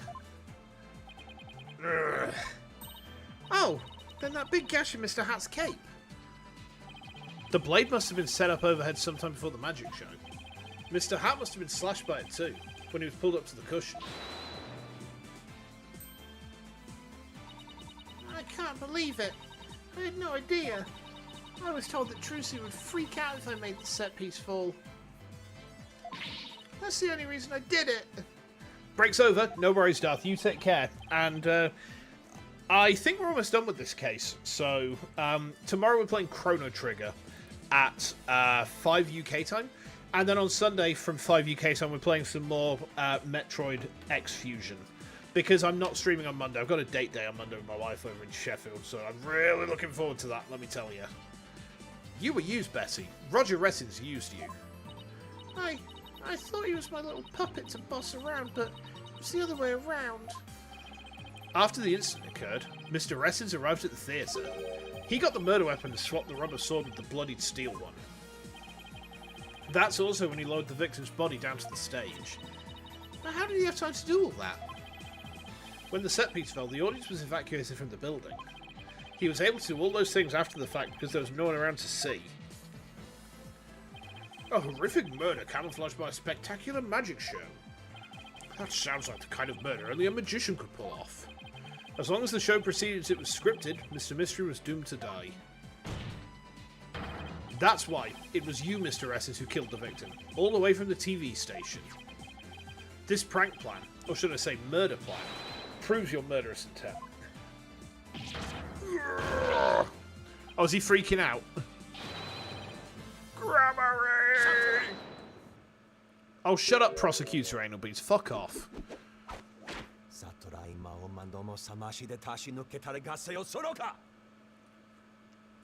Dee da dee do dum dee da dee dee do do be wee wee wee do do be wee wee wee do.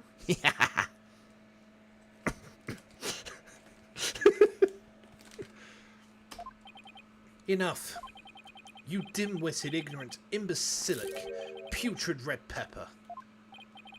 You can't possibly have a counter-argument to make. Talk about not knowing when to let it go and move on. Do you have a rebuttal or something, Prosecutor Sadmardi? No blade of any kind was found in the catwalk, which means you have no evidence to support your theory. But Mr. Ressens retrieved it after the fact. Which still leaves you with no way to prove your wildly fantastic remote murder theory. But, without proof, does it not make more sense to believe that the murder was committed there on the stage? That's where the bloodstained sword was found, after all. That is a very good point. As the only person who could have committed the crime there on that stage. Trucy Wright remains the prime suspect.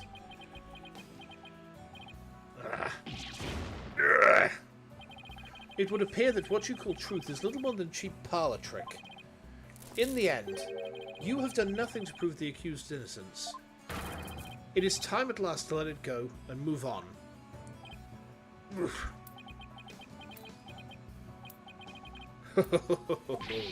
Are you seeing this, Magnifi Grammary?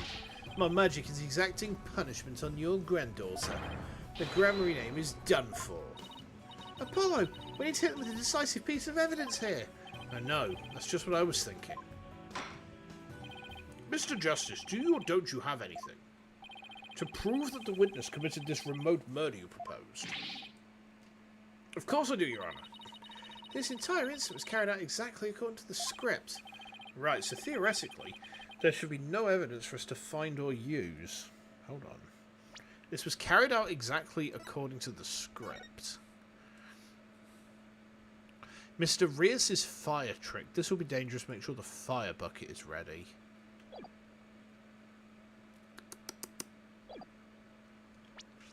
I think there might be something in there. Maybe. Maybe. Let's have a look, shall we? Which means our best bet is to see if something unscripted happened. There's got to be something Ressens couldn't have foreseen. And once I find it, that's all expose his murderous trick. You got a good slap? This chicken is cold. I can't repeat very much off of the Boondocks. I just can't. Anyone who's seen that show will understand. Like I don't want YouTube to slap me super hard. It's a good show though.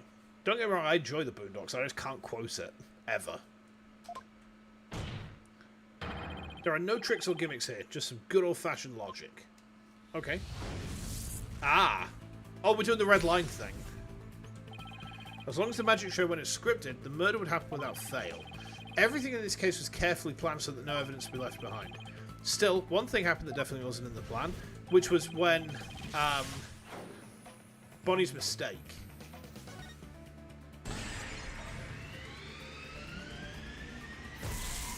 Okay.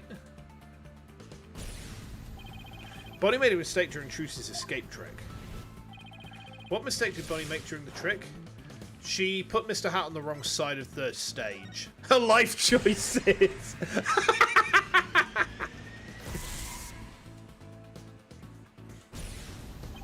Because Bonnie placed Mr. Hat to the right of the coffin instead of to the left, Trucy had to reappear on the side of the coffin opposite to the one in the show's script. But the culprit didn't know that when he first arrived at the theatre, which means he was bound to make a slip-up when he tampered with the crime scene. Which part of the culprit's cover-up attempt was affected by Trucy's new position? The edited show footage? Blood in the coffin hole?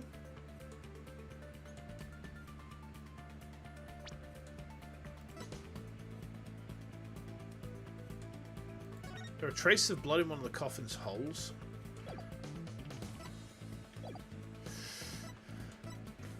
Which bit is it? It's one of these two. See, if Trucy was on the other side, the blood would be on the other side of the coffin. It's got to be this one. The blood was on the wrong side of the coffin too. Thinking Trucy had appeared on the left, the culprit must have put the blood in the left hole. But the blood was eventually discovered in the right hole during the police investigation. Giggity. If the killer had originally put the blood in the left side, that means he must have tampered with the scene again afterwards to make it line up with the facts. To make the crime scene consistent with the facts, the culprit must have dropped the set piece? Swap the coffin sides? No, because I'm not sure on this one. We save scum. We save scum. Nope, it's not that. Maybe drop the set piece hoping to make everything an incomprehensible mess. But now I think about it, I guess that doesn't make any sense. Focus on the coffin was done to put the bloodstone on the right side. Okay. Swap the coffin sides. Okay. I knew it was one of the two, right? The culprit swapped the coffin sides. That's right, the left and right panels of the coffin are interchangeable. The culprit must have switched the two panels to make the bloodstain fit the facts. But the switch might have also given rise to something unnatural. Oh, I remember now. There was something unnatural about the coffin, that's just the evidence I need. There was. I don't remember it. Sorry, Mr. Essence, but I have some very conclusive proof of your guilt. Another bluff, is it? There's no way you have anything of the kind. My magic is real. No. There are tricks and gimmicks to it, just like any other illusion. What? After the murder, you switched the left and right panels of the coffin, didn't you? Ugh! And because you did, you left behind something very unnatural for us to find. This proves that Roger Rattins tampered with the crime scene after the murder took place.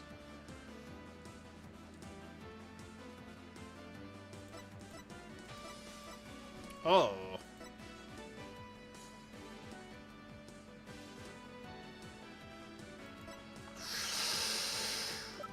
I feel like this is supposed to be easy, but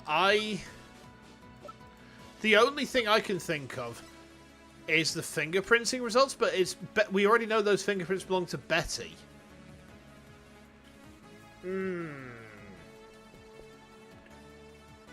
I'm not confident with this. I'm going to have to save scum this one. This feels like I don't feel like I have the information. Let's try it.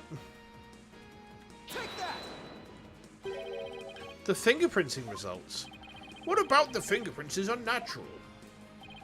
Let's take a look at the prints the victim left inside the coffin, shall we?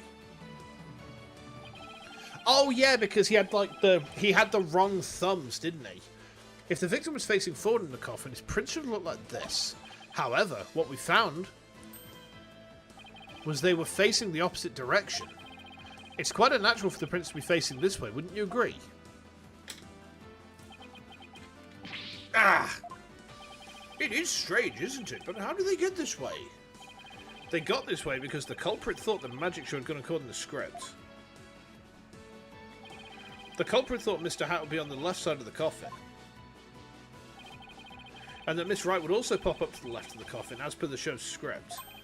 He then assumed she had thrust the sword into the hole on the left side of the coffin. That's why he put blood in the left hole when he was trying to cover up his crime. But sometime after leaving the bloodstain, the culprit must have realised his mistake. He found out that due to Bonnie's mistake, Mr. Hat was to the right side of the coffin. And that despite the script, Miss Wright had thrust the sword into the hole on the right. In short, the hole with the blood in it was on the side opposite to the one that Trucy used. To make the blood's location fit the facts, he had to tamper with the evidence yet again. So he tried to cover his tracks by switching the coffin's left and right panels. Oh, and that's how the fingerprints in the coffin ended up backwards. Because the culprit switched the two side panels around. The prints ended up facing the opposite direction. But instead of going to all that trouble with the panels, why didn't the culprit just wipe the blood away and redo it on the other side? I'm afraid that wouldn't have worked, Your Honor. Because of a little something called luminol testing. Ah, right. Luminol, I always forgot. Luminol can detect trace amounts of blood even if it's been wiped away, right? That's right. Wiping the blood away would have only served as proof of his meddling. How about it, Mr. Essence? I did a pretty good job figuring out your trick, didn't I?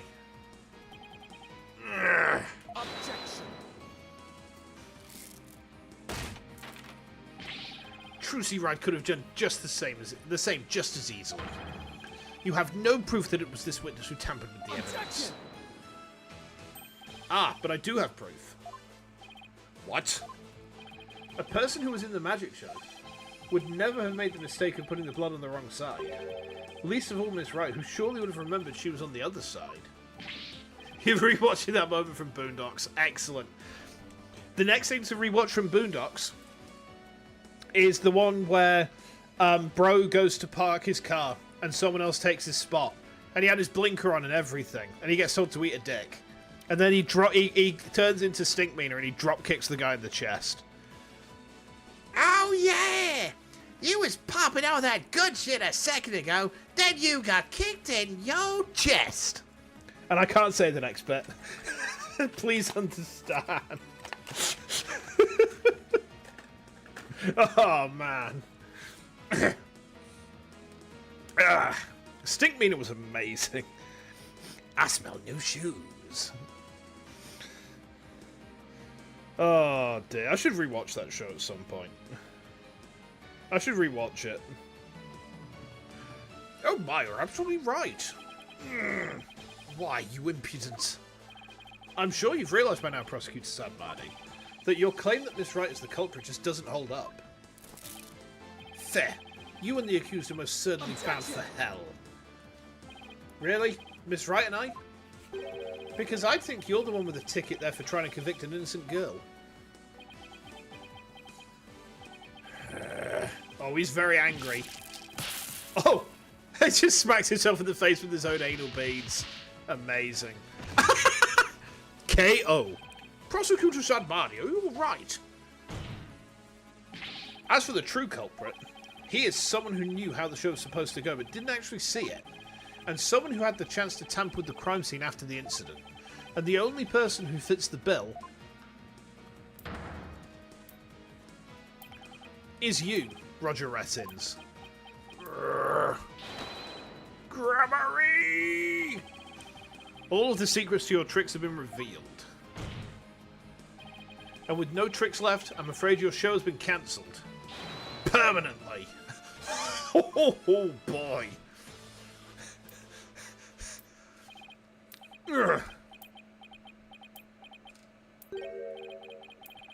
All of my secrets have been revealed, you say?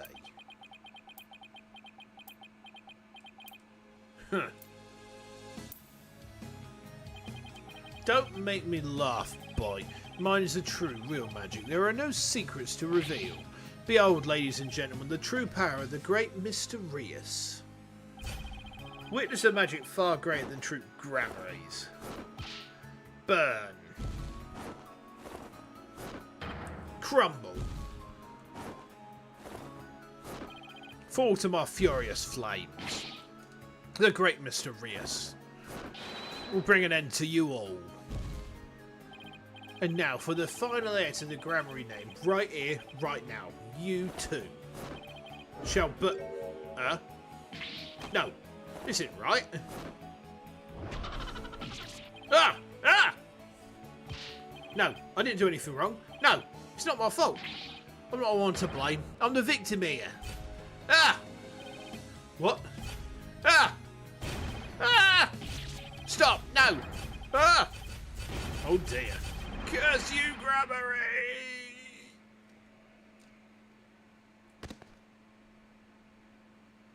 He's passed out. Incredible scenes. Curse those Grammaries. It's all because of them. Even now they wound me. Curse them all to the abyss. Well, what a knob. Do you really hate us that much? Oh, it's Trucy. Does your hatred run that deep? Deep enough to kill an innocent man? You're damn right. You have no idea what humiliations I had to suffer. Your grandfather, Magnifi Grammary, kicked me out after I got hurt practicing my magic. He said I was too unskilled, that I'd mess up on stage. He threw me out of the troupe just because he was worried about his own reputation. Since I was but a child, it was always my dream to become a great magician. But that Magnifi, he took it all from me. But that's no excuse. That's no reason to do something so evil. Magic's supposed to make people happy, not used as a means for murder. What's the big deal? I just used what I had available to me, that's all. I get it now. That attitude toward magic is why my grandfather kicked you out. You don't deserve to call yourself a magician. Damn. Don't deserve? I don't know about that. After all, you were completely taken in by my magic, were you not? If not for that lawyer over there, you'd be on your way to prison as we speak. You're right. I didn't see through your tricks.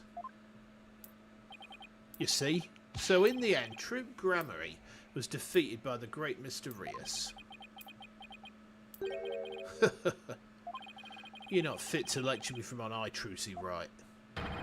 You don't even deserve to call yourself a magician, you naive greenhorn.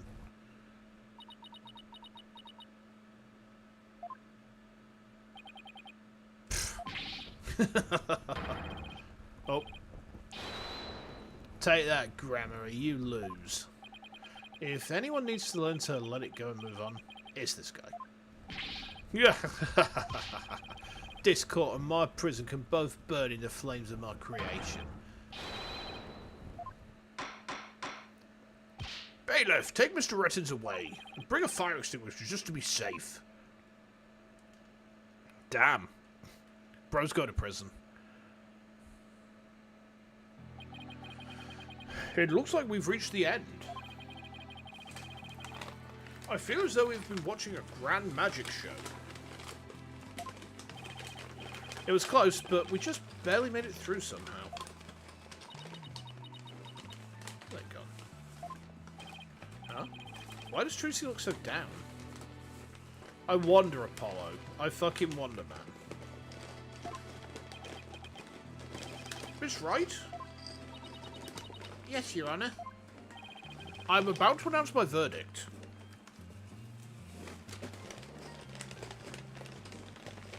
In Russian dub? Boondocks in Russian dub. That sounds insane. I'll look that a bit. I'm rustling in something. Hold on. Could I see that wonderful smile of yours? That smile of a true entertainer as I do. Yes, Your Honour. Now then, this court finds the defendant Trucy right.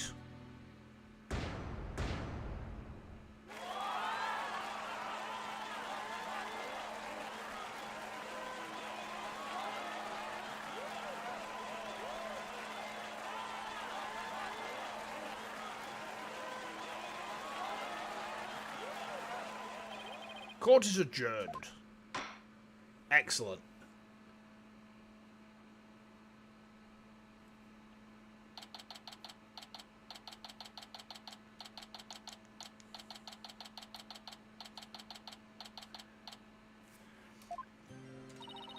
Thank you for everything, Polly. Oh, Trucy, grazie a Dio. Now you can open your show tomorrow, just as planned. Yep, and it's all thanks to you two. Oh, but now that Mr. Reese is gone, I'll need to find somebody to replace him. Uh-oh. I don't like the way she's looking at me. Trucy, I'm so sorry about everything, Pecco. Hey, what are you apologising for? Roger Retton's used us. We're victims too. He even made me an accomplice to murder. But Betty, Pecco, we have to take some of the blame for this too, you know, Pecco. Even if we didn't know he was planning to kill Mr. Mystery, we did cooperate with him, Pecco. It's all my fault, isn't it? Neither of you is to blame. Why didn't your message appear? I don't know. I didn't see anything come up on my side.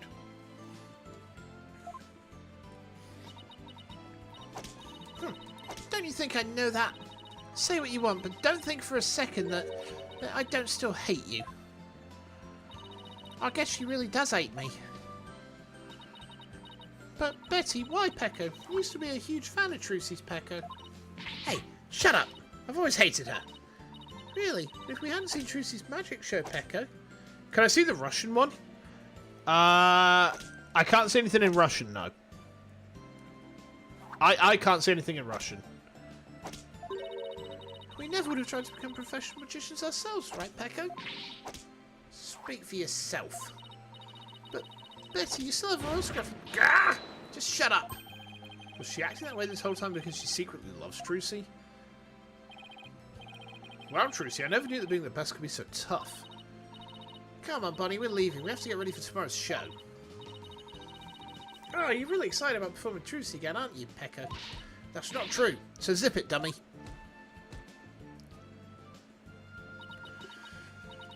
Polly, do you think I really am a naive greenhorn? Hmm? YouTube doesn't let you type Russian. Huh. I don't know. I don't know why it wouldn't. I don't have anything. I don't have any settings that would prevent that. Let me try something a minute. Hold on. Let me try and type something in Russian. Give me a second.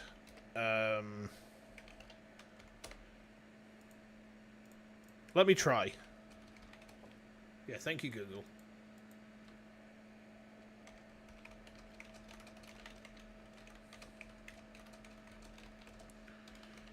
Let me try.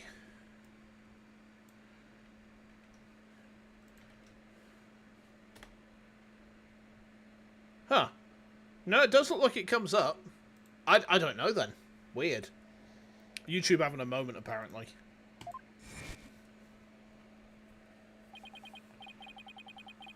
Yeah. After all, you were completely taken in by my magic, were you not? If not for that lawyer over there, you'd be on your way to prison as we speak. You're right. I didn't see through your tricks. You see? So in the end, Troop Grammary was defeated by the great Mr. Rias. You're not fit to lecture me from on eye, Trucy, right? You don't even deserve to call yourself a magician, you naive greenhorn. What a meanie. Trucy, don't tell me you're taking what Retton said to heart. Well, maybe a little. I didn't see through his tricks and I let myself be taken in by his magic. I can't trust myself anymore. Maybe he was right to call me a greenhorn. You shouldn't take stock in his words. He doesn't even know the first thing about you. Huh? You're a wonderful grammary magician. You should be proud of yourself. Oh. No idea then. Yeah, I've got no idea why YouTube's doing that. Like, I don't have any settings on YouTube that are non-standard, because I've not played about with it, so I haven't told YouTube, hey, don't let Russian in the chat, because that would be just kind of, like, weird. So, I don't know. I don't know, man.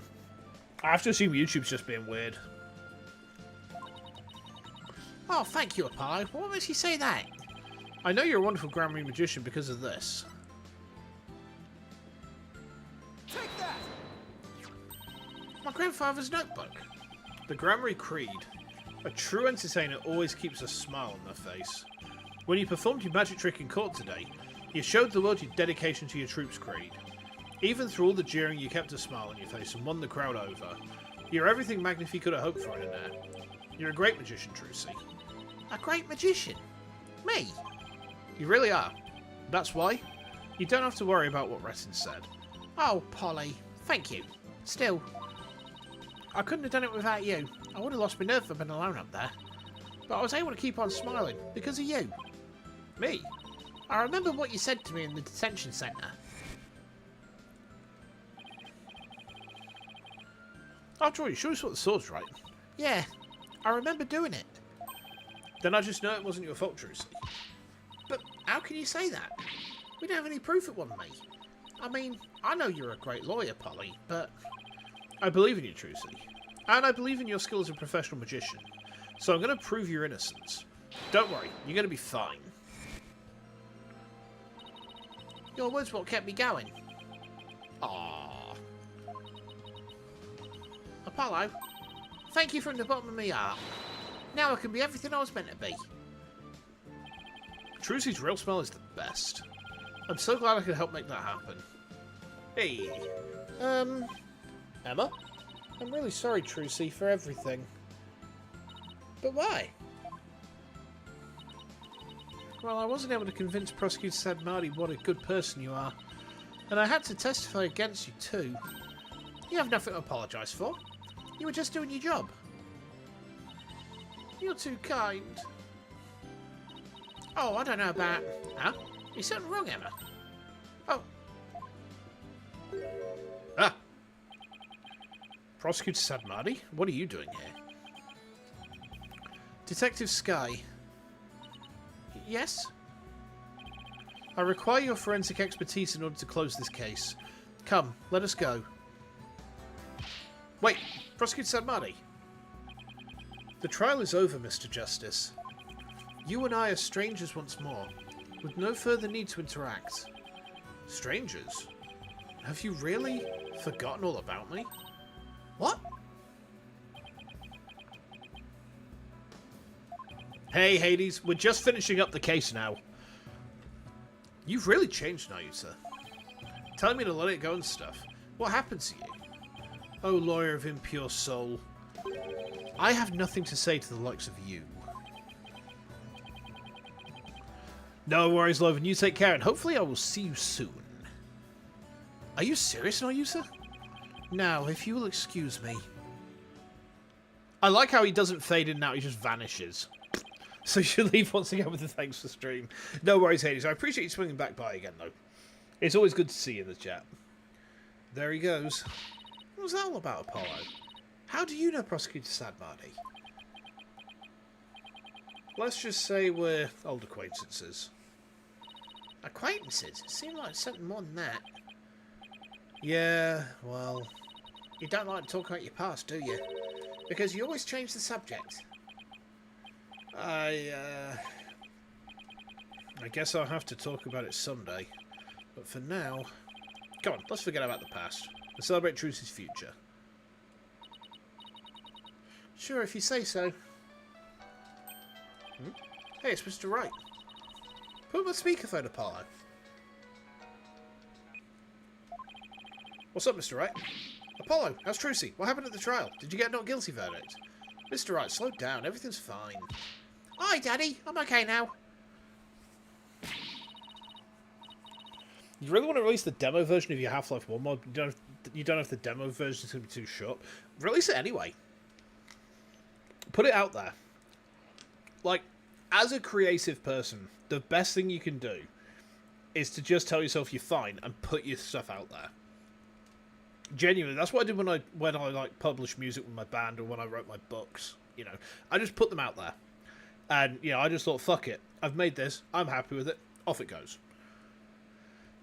She was found not guilty in a very dramatic turnabout. Plus, we saved the office. It was a great victory for Apollo. Whew, that's a load off my mind. I can't thank you enough, Apollo. Now I know I can trust you to hold down the fort any time. Me? Really? Yeah, you. You're a real full-fledged lawyer now in my eyes. A full-fledged lawyer? I still can't wrap my mind around it. Thank goodness you were there to take care of everything. And thank you, Apollo. No need to go that far, boss. Especially not in front of everyone. Oh, and by the way, I won't be able to make it to tomorrow's show, so I was hoping you could go. You'll do that for me, won't you? Of course. I wouldn't miss it for the world. Okay. Full-fledged. So Daddy asked you to come to tomorrow's show, huh? As my assistant, right? No, he just asked me to go cheer you on. Okay, and I'll be sure to save you the best seat in the house, Polly. The best seat in the house? I really appreciate the thought, but... Good, then it's settled.